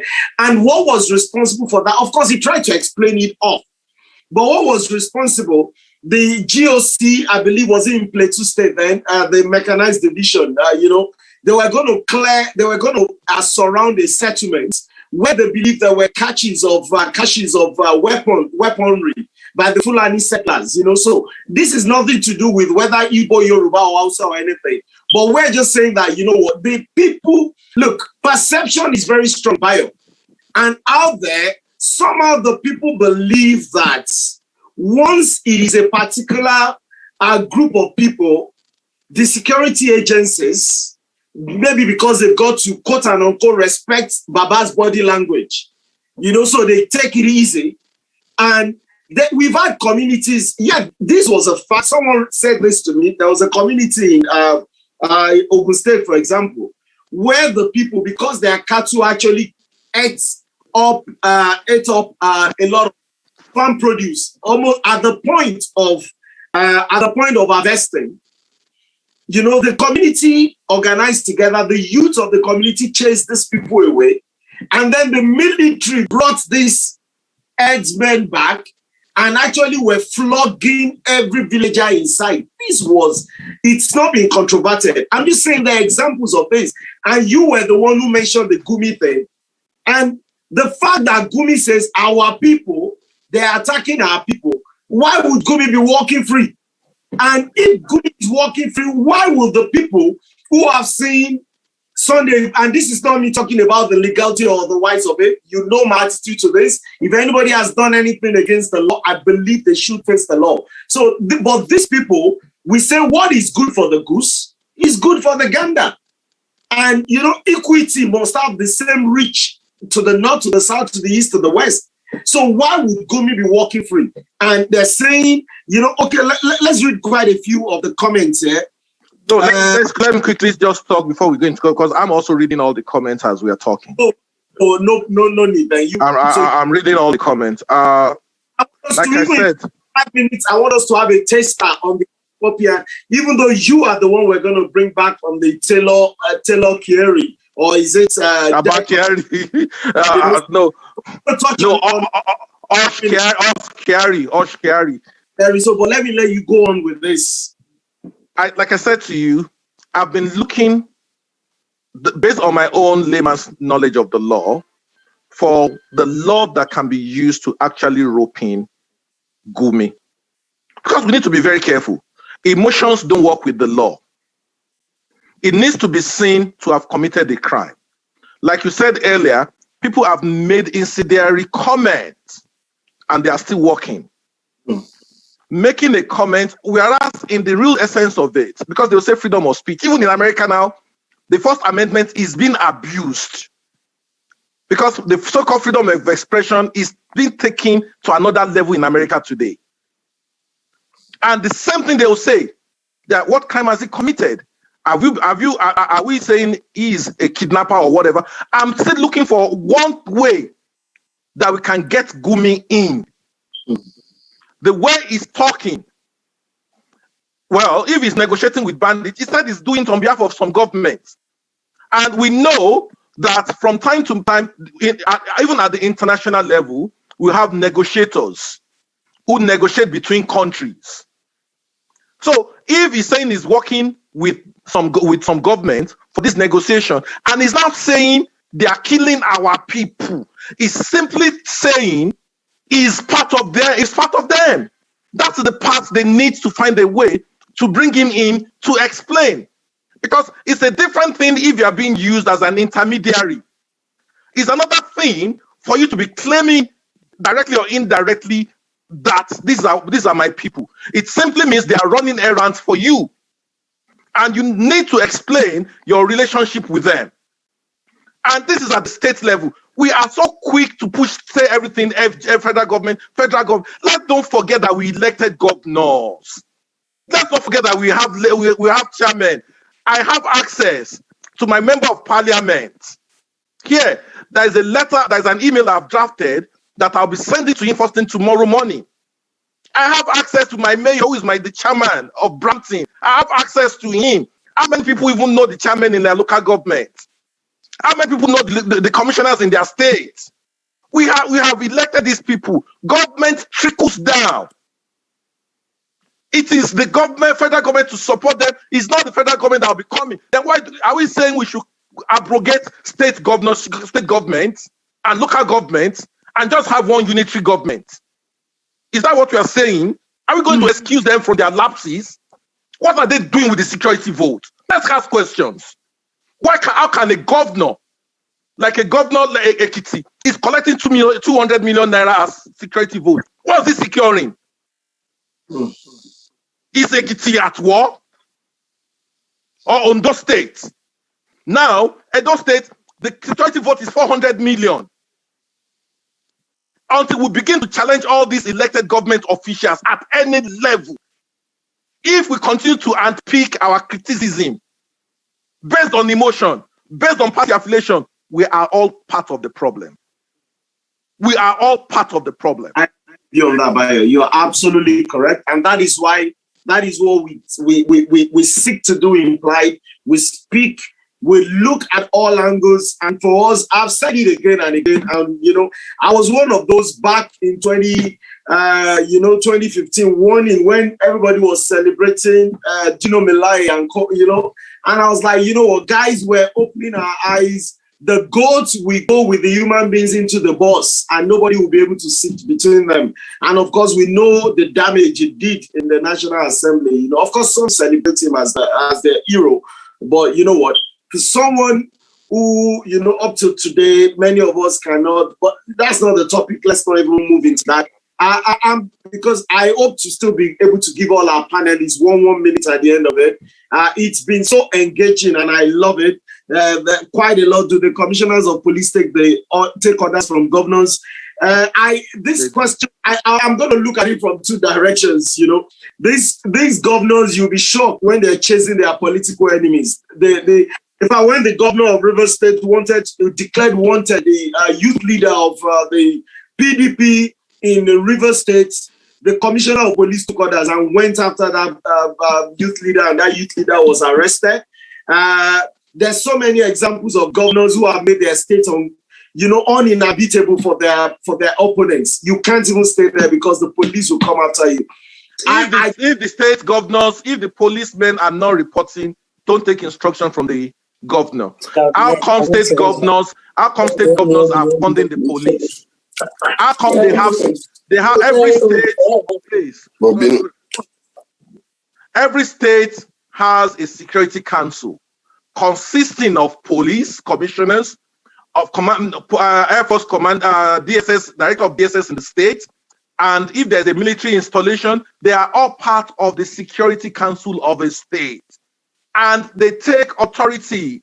Why do we have joint military police patrol in states? Is it the police that went to call the military on their own? Is it the military that came out to say, police, let's do this together, without the approval or the plan, the governor actually putting that together? Don't let anybody be deceived about this thing. It is selective and it is divisive.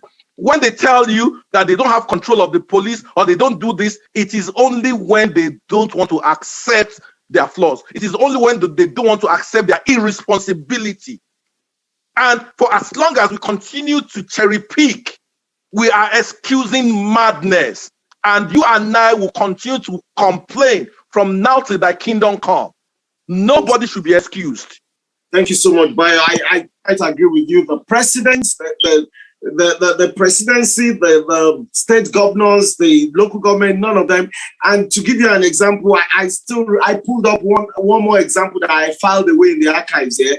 It was in 2019, and the police in Niger State actually went after an opponent of the governor, Alhaji Abubakar Kacha. He was arraigned before the Chief Magistrate Court in Minna. And what was his offense? You know, he accused the state governor of alleged corruption and neglect roads. You know, so look, these state governors, I always say it's that our state governors, our local government people, they have the authority when they want to have it, and they hide under, we don't control them, when all you need to do is just offend the governor personally, and the governor will maximize the use of the police against you, you know. So I believe our president has really done badly in the area. He has done exceedingly terribly in the area of insecurity, but our governors have not fared any better as well, because some of them have made their states, we read the story of former Governor Oshoba saying he had to, that he literally fled Ogun State all through the tenure of Benga Daniel, that he could not step his foot in that place. And of course, there are people who fled Ekiti State when Fayose was governor. There are people who have fled Kogi State because Abubakar Bello is governor of Kogi State. We have all these examples all over, you know. So these governors, they have a case to answer, and Nigerians need to focus on them a bit more. Just before we go, because we need to be shutting now in about 10 minutes, I'm going to ask you about, just in 5 minutes, a taster session, Bayo, before we go to our panelists and give them 1 minute each to Taylor Abba KYARI. Abba KYARI said it was only this guy, he had committed no offense. That this guy had asked him for help, you know, in, getting across someone who duped him. And of course, the story now came out that both of them were in business. They had duped an Eastern country businessman. And then somehow there was a disagreement. So Abba KYARI said, well, the guy just saw, was he on his Facebook page, just saw his clothing and said, you know what? HUSHPUPPI said, Uncle Abba, I need to have some of this. I said, okay, no problem. I'm going to send you the account. Sent the account, not the tailor himself sending the account. He wired the money to quote and unquote the account, and then came to the office to pick up the clothes. You know, and obviously, of course, we found out later that the account was actually one of the men in his squad. And of course, later the issue again about going, to help them recover some money. So Super Cop Abba has turned to Taylor Abba, and then Taylor Abba has turned to debt collector Abba. What is your take on this? I will maintain my stand.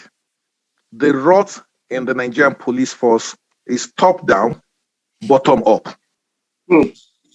Okay, it's across. And I'll give you an example.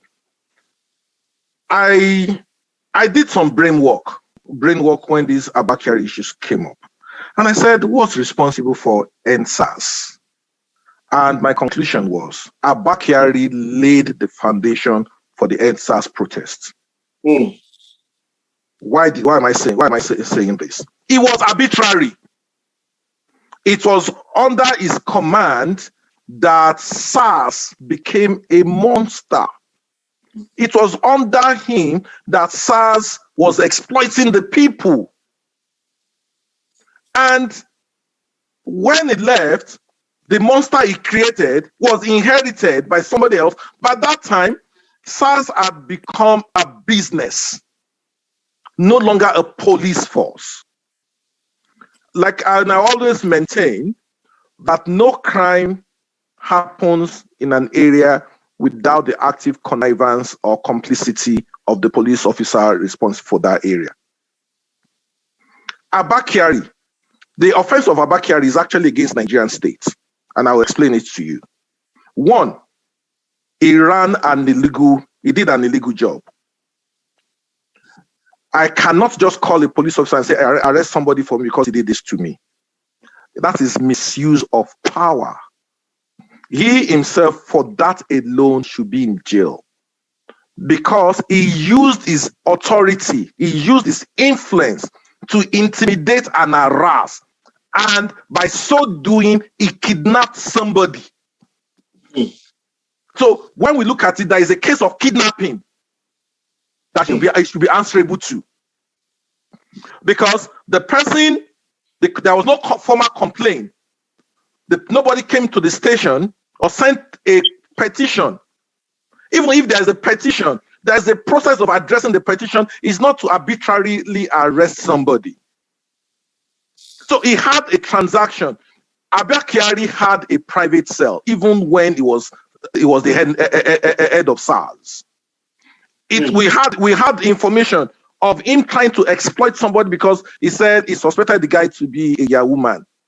He first collected about 2.5 million from him, locked him up, and when the lawyer came forward, he was trying to negotiate with the lawyer that they should dupe the guy of 15 million naira. They should collect 15 million naira from the guy, that he will share with the lawyer. It was wide out there. So the NSAS issue is as a result of his madness. And this is what we have been saying about the Nigerian police. The system cannot reform itself. The IG that is there today is there from the same system. How many times have we agitated that policemen on private duties, running private errands for citizens as escorts, should be removed? How many times, as the IG himself said, all policemen attached to private citizens should go back to their station? Has it been heeded? We know of some citizens who have 4 mobile policemen, fully armed mobile policemen, and we are talking about insecurity in the country. Today, it's a case of rent a cop. I don't see anywhere in the Western world where policemen will be going about with you, carrying your bag, for opening the door for your wife or anything. I'll be honest with you. I'm guilty. No, seriously, I admit my own thing. 2006, I was going to attend the wedding. I'm not sure if I shared the story here before. I was going to attend the wedding at the police college, Ikeja, of my staff. And one of my staff in the office said, bros, let me give you police escort. That his younger brother is a Mopo. That it would be nice for me to go with a police escort. Okay, why not? It was a Saturday. I was in my Agbada, and then I had an unregistered car that I just cleared. So the police guy, when the guy came on a weekend, he had his service gun with him. And I was like, how come you have your service gun? He said they don't have any station they report to. They are loose. They are loose. And I said, oh, really? He said, yeah, he's going to go with me. Okay, we got inside the car. I drove through, my office is right there on Airport Road. And I drove through the toll gate. I didn't pay. And I just won down my glass. They saw him. They said, Monsa. We passed. Big man, me say, I don't big. We got to the police college where they were having the party, the open field. There was an empty parking space for an assistant commissioner of police. The Mopo saw the parking. He said I should go and park there. I said, no, you can see it's for an ACP. He said, no, Oga, go and park there. Me said, I carry my car unregistered. I park there. An inspector now came to say, you need to move your car. You see the designation is a reserved parking. Do you know what the Mopo guy had the effrontery to face his Oga? that don't you know him is a senator of the Federal Republic. I'm telling you, God forgive me. Oh my God. This was February 2006. And he caught his gun, threatening the inspector. And when the time came for me to dance with the person that was having the wedding, to my staff that was getting married, and I wanted to go to the floor, and you know what the guy said again? He said I should drive my car to the floor where they were dancing, because you see, that is the kind of lawlessness. When I first came to Canada, twice in the first year, I ran back to Nigeria the first year, twice. The first time, after I spent 6 weeks, I went back to Nigeria to go and spend 3 weeks vacation. I just came home. I went back to go and do 3 weeks vacation within 6 weeks that I was in the country. Then again, November of the same year, I went back to Nigeria to go and do 6 months, say this country is not for me, Canada is not for me, because I was missing the lawlessness. When I was in Nigeria, an army officer said he wanted to travel back home to Boko. He came to sell his military belt to me in the office. Are you serious? God bears me witness. I swear on my father's grave. He said if I needed a sticker, that he will actually bring sticker with it. He bring the combatant sticker with it. So you just put that on your car as... Do you know the funny thing? My car was close to army green. The color of my car was close to army green, and it was fully tinted. You can't see this. So the impression was that this is an army vehicle. And God forgive me, I became Captain Adedosu in Lagos that time. That is the kind of rot we are talking about in Nigeria. I'm saying this remorsefully because I've contributed to the rot of this country in my own little way. How many of us can turn that searchlight onto ourselves and see where we have gone wrong? How we have contributed to the rot. One of the major reasons I left Nigeria was because of corruption. I was making money that I was not working for. Apart from my salary, I was not spending my salary to the glory of God. I had a thriving car business. I had a friend who was doing car business in the US. Apart from that, every Thursday, my HOD will say, we just call, if my HOD calls my direct line in the office, I know it is work, strictly work. But if he called my cell phone during office hours, I know it is Faji, it is groove. He will just call me, Alhaji Adedosu, I've not seen your voucher. He will ask me to sign a voucher, send the voucher to him, just write my name on it, nothing, empty. And by Friday, the minimum I would collect is 30,000. I'm talking between 2005 and 2006. It was a lot of money, yeah. So anytime I was going out on a Friday, the minimum you find on me is 50,000.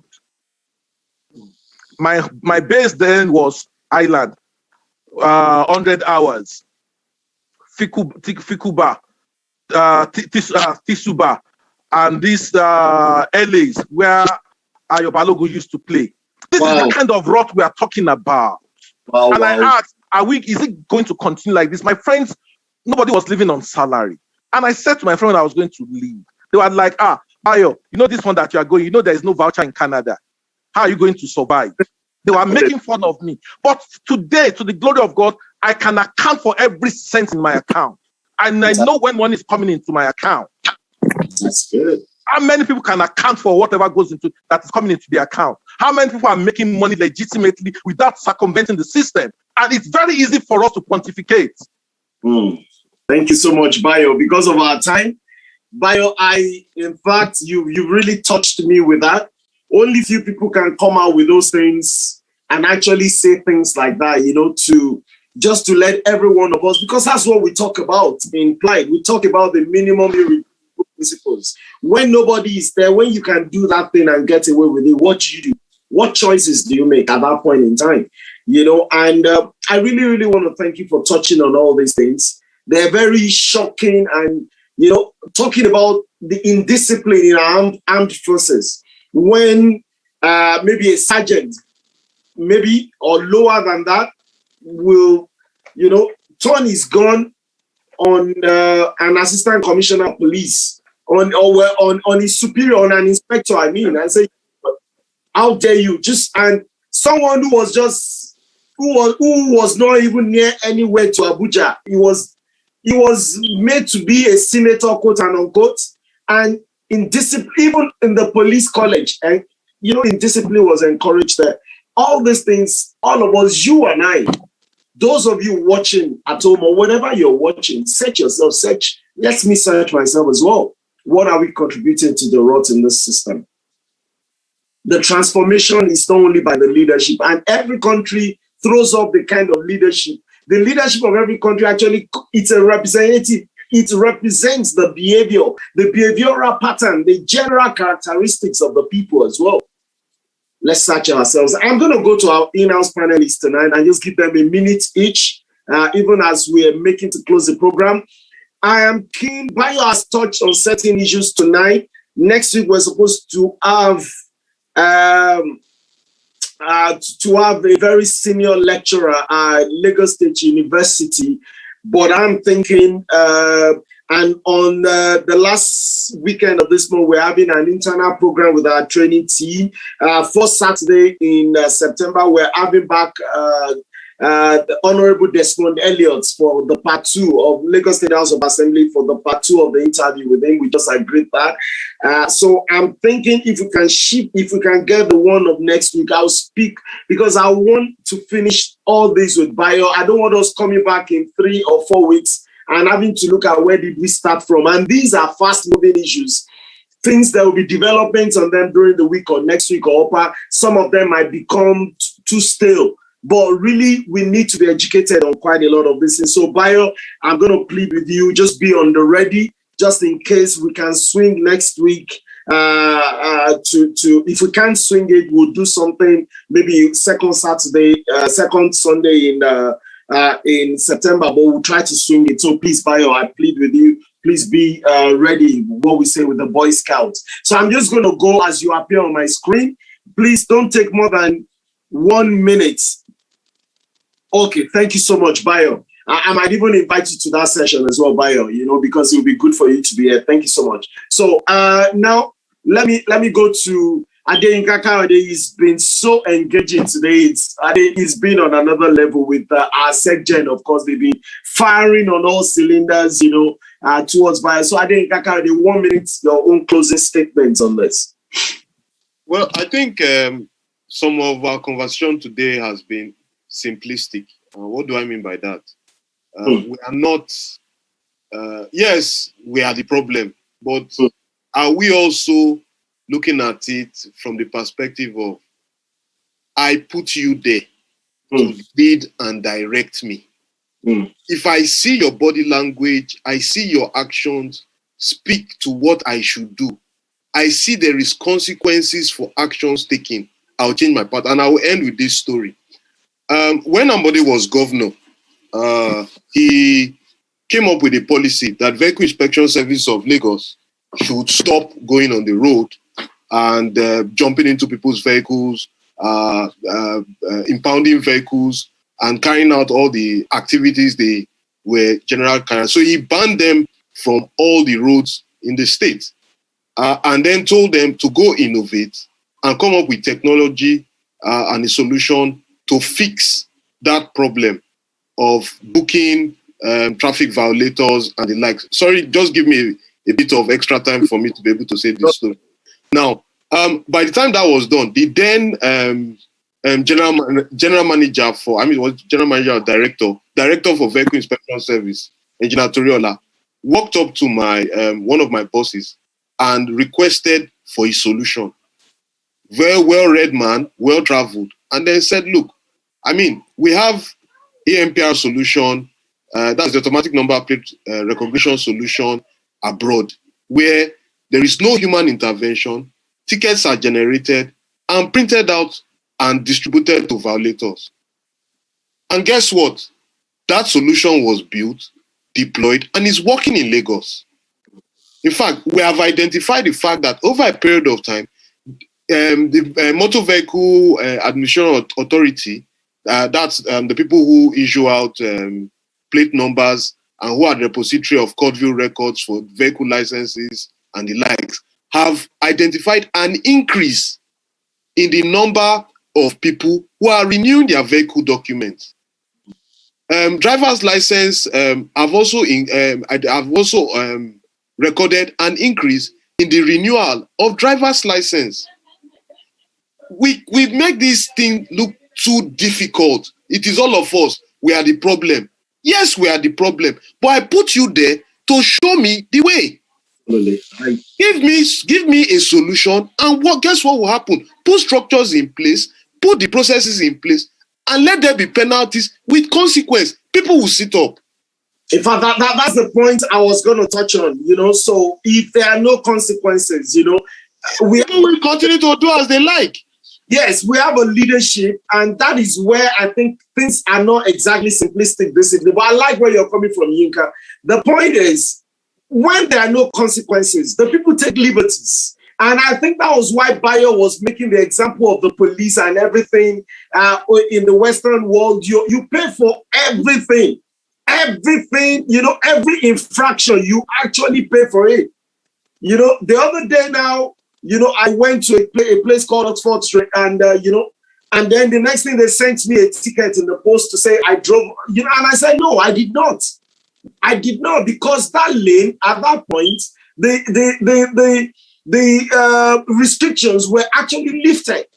And all these things, so I sent my ticket, I sent him with my appeal, but there's a process. So I'm happy you mentioned it, Yinka. Thank you so much. Yinka, I want you to be around when we're taking this next week, because you've given some very important insights. I know that Comrade Ayole Lukman works with the VIO services. Let us hear his own perspective on this. And Yinka, please feel free to unmute yourself to corroborate whatever Comrade Ayole will say. In fact, I want you to unmute so that two of you can educate us a bit more. Comrade Ayole.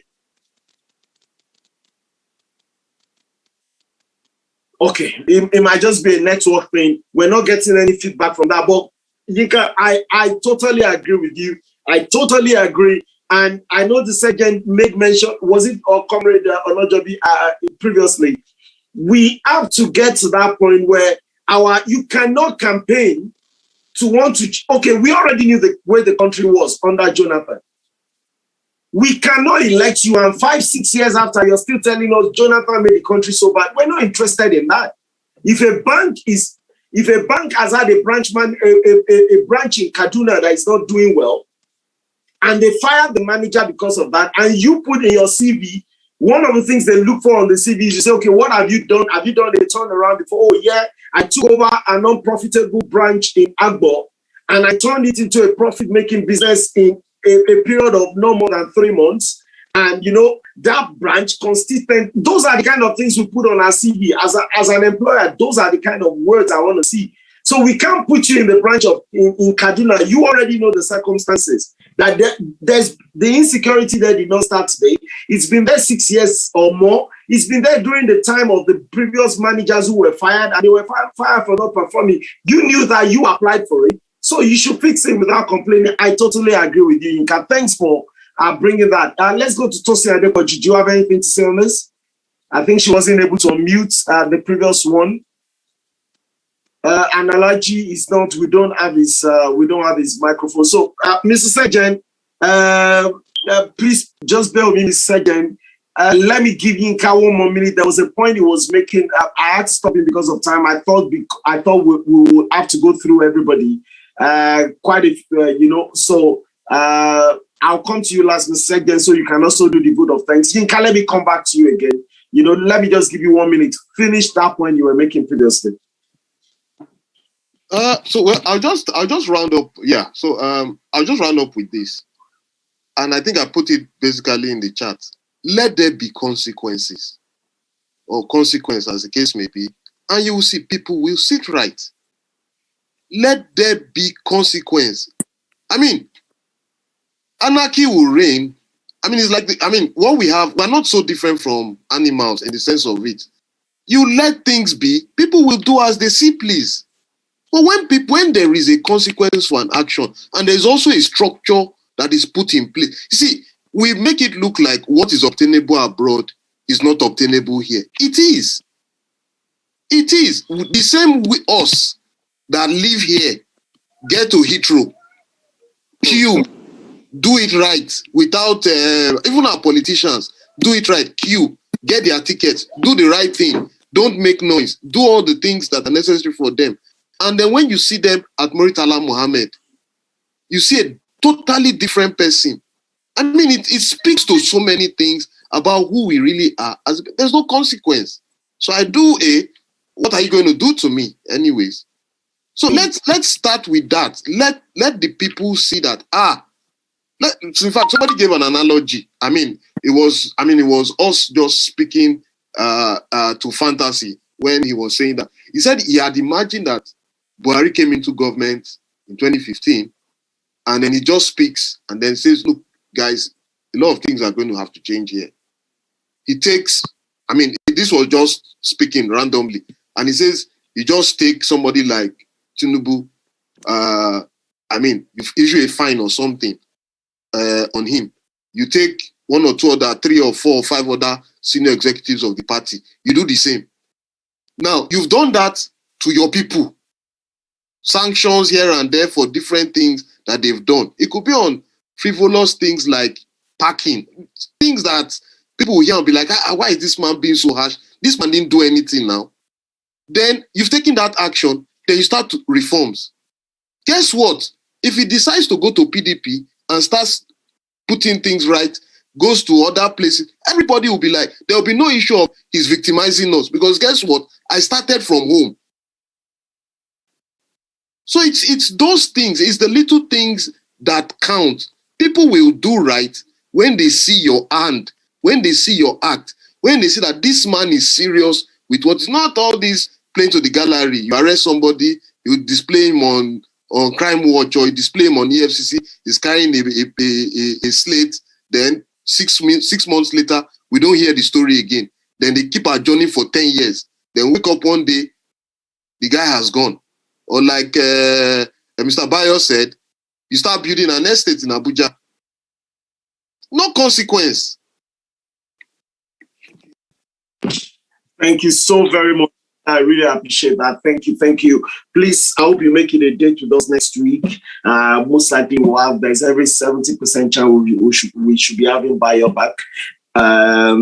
So let's go with the SecGen, and then after that we'll just give Bayo 2 more minutes to just close the session for us, and that is it. So that's SecGen. Yes, thank you so much, Mr. Convener. Well, I want to appreciate Comrade Bayo for his expository analysis and how well he has been able to delve into issues affecting our system, the attitude of people, and what have you. But my point at every time was, most importantly, when Buhari came on board, the expectation was completely high. Because I remember in one of the inaugural speech where he said, for everybody and for nobody. You know, that assertion gave us some level of confidence that indeed we're going to have a government that is up and doing, a government that is going to be unbiased, a government that is going to address issue head on. But what we are having currently in our system as of today is things are going other way around.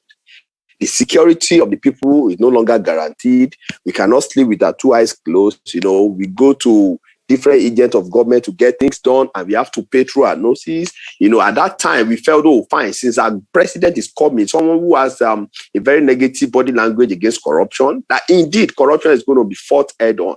But what we are having these days is that corruption kept on the high side. You know, there is a very gross disrespect for the rule of law. There are so many, you know, court assertions and judgments that even either government or whoever is going to shy, you know, put their eyes away from.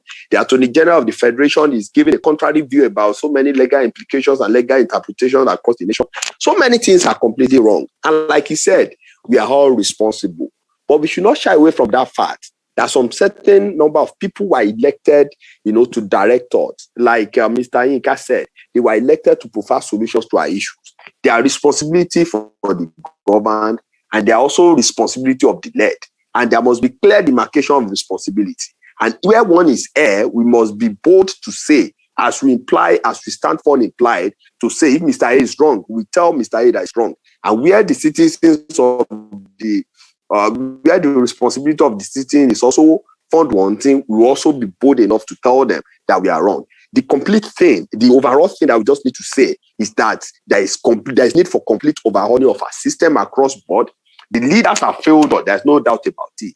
And the citizens too, we the citizens need to change our orientation. We need to address the issues the way they should be addressed. We should turn our eyes away from when these people will come after 4 years and cajole us with 5,000-10,000 naira to win their vote, and we keep recycling these crops of failed leader in governance. Thank you and God bless you all.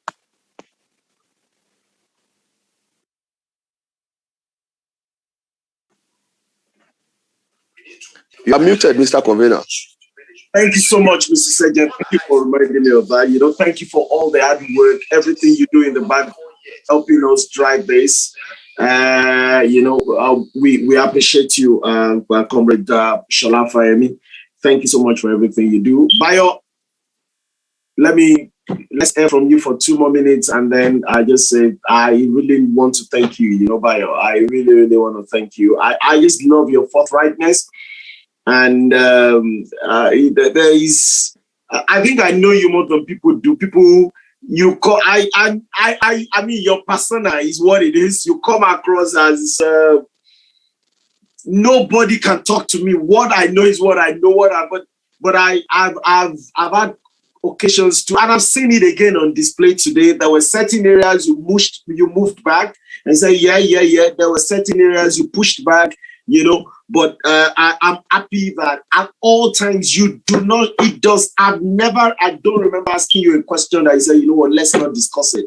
You always take up the issues. Bayo, thank you so much. Let's hear from you for 2 minutes as we close this session. You're muted, Bayo. Somehow we're not hearing you. Okay, I appreciate the fact that we are all talking about consequences. I did say something earlier that one of the major reasons, or the key reason why I left, eventually agreed to leave Nigeria with your sister, because she actually called a family meeting that, I wanted her to come, that I will only be visiting, that we were in Nigeria together. She could not handle me. Is it I'll be alone in Nigeria? That it was an attempt for me to have the second wife. But I'll say something. I want to look back at the Nigerian civil service. We'll learn something. My dad was in the old Oyo State civil service for 19 years and 6 months. He was unceremoniously retired by the Buhari Idiagbon government, not federal civil service, state civil service. And what happened? Simply because the commissioner in his ministry, that Ministry of Local Government, was Busari Oloyede Adelakun, the original Erobodo. The original Erobodo. And they were close, of course, Ibadan factor, they were close and all that. My dad was not the permanent secretary. So he's not in those days, permanent secretaries were the chief accounting officers in the real sense of it. Before Babangida started the stupid civil service reform that killed the civil service. So my dad was about maybe thought to become the permanent secretary and all that. And when the Buhari Idiagbon government came on board, they arrested all the governors, of course, particularly governors of the Southwest. And even the North, because Bakinzuo died in jail. As we all know, former governor of Kano State died in jail. So they arrested people and all that, and commissioners to come and account for their deeds and all that. So this commissioner, Busari Oloyede Adelakun, was arrested. He was kept at Second Mechanized Division, formerly at Agodi, before it was moved to Ojo Cantonment, Ojo Barracks. And in the course of the investigation, people wrote petition that my father and him were friends, and they were in the same ministry. The reason why they became friends was because Busari Oloyede Adelakun wanted to get a chieftaincy title in Ibadan, a traditional title as Balogun of Ibadan land. And the Olubadan at that time was an apprentice under my grandfather. So my father used this clout to reach out to the Olubadan council on behalf of Adelakun. That was the reason why my father was roped in. My father was held at Second Mechanized Division of the Nigerian Army for 1 week. They scrutinized everything. He had only one bank account, Cooperative Bank of those days. He had only one bank account, and they monitored, and it was in the days of Rafindadi NSO. They checked his bank account. They saw that the only thing that went into his account was his salary. That no extra income was going through his account. He started building his house in 1982. He passed on in 2009. The house was not completed. We are the ones trying to complete it. And he had juniors then who had houses. One of the reasons I'm trying to link it with something. My father, before I left Nigeria, was like, "Oh, you don't want to leave Nigeria because of all the stupid money you are making. Don't you know that you are stealing?" He said to me, "I have a feeling that you bring shame to my family, to the family." The first consequence I had was my family serving as check and balance on me. How many of us ask questions internally? My father was telling me, "You are beginning to live above your income." He didn't need anything from me. I thought this, of course, I have a job. I was a manager, and I knew about the car business, but he still said I was living above my income. And he believed I was going to bring shame to the family. My father would tell you, if you thought because your father was the lawyer, you go and do something outside and you expect me to stick my neck out for you, that you rot in jail. And that's the truth. I had problem at NYSC camp. That's why I had to do my service twice. In Bauchi, I had problem. My father did not do anything. It was my mom that stepped out because I fought the commandant. I fought the commandant of the camp. I was locked up. And I could not serve. I was written off not to serve. My dad did not step out. He said he should face the consequences of his actions. Thank you. For as long as we don't bend the rules, we'll move forward. Thank you. Thank you so much, Bayo. I want to thank everybody who you've been with us. This has been an extended session, but it's really been worth it. Believe me, it's not been extended just for nothing. It's been really rich and very in-depth. Bayo, I really must thank you for today's. I did not ever fathom that today's session would turn out this way, but it's actually turned out, I knew sessions with you are usually, but you've showed another side today, and it's like seeing Bayo the preacher today, and really, touching on the conscience of everybody out there. Except you don't have a conscience. If you're watching this, and if you're especially condemning those at the top, it is time to search yourself as well. We must make that transformation that we want to see possible. It behoves on you and I to contribute our part. I want to plead with all of you as usual. Next week, 6 p.m. next Sunday, by God's grace, we will be back here next Sunday, the 22nd, hopefully with Comrade Adebayo Adedosu again, touching on this, and maybe we might get one or two words in, probably from Mrs. I'll speak with her. I'll speak with her by then. She should be okay. And maybe what's it called as well? The Chonuga, the Twitter, the prolific tweeters. So, Sugar. Yeah, sure. Yeah, it's been a fantastic time with you all. Want to thank you for making it a date with us. I've seen quite a few commendations for you on. I think that must be someone who knows you on YouTube. Has just been putting Erobodo there. Our viewers, we don't know who is called Erobodo, but you know what? Bayo is the one they call Erobodo on Twitter. I want to thank everybody for being with us. Thank you so much, everybody who has joined us tonight. That is worth it.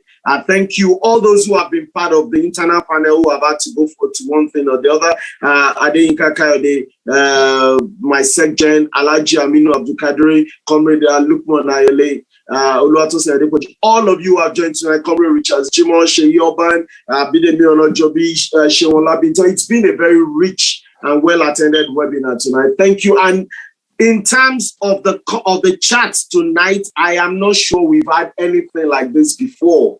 Tonight we've had about, I think it's been about, it's about 55 or thereabout. Usually we have the highest we've had have been about 40, maybe 43 or thereabout tonight. That means it's been a really engaging one. Thank you so much. Join us again next week. Have a fantastic week ahead. God bless you, everyone. Bye for now. Bye.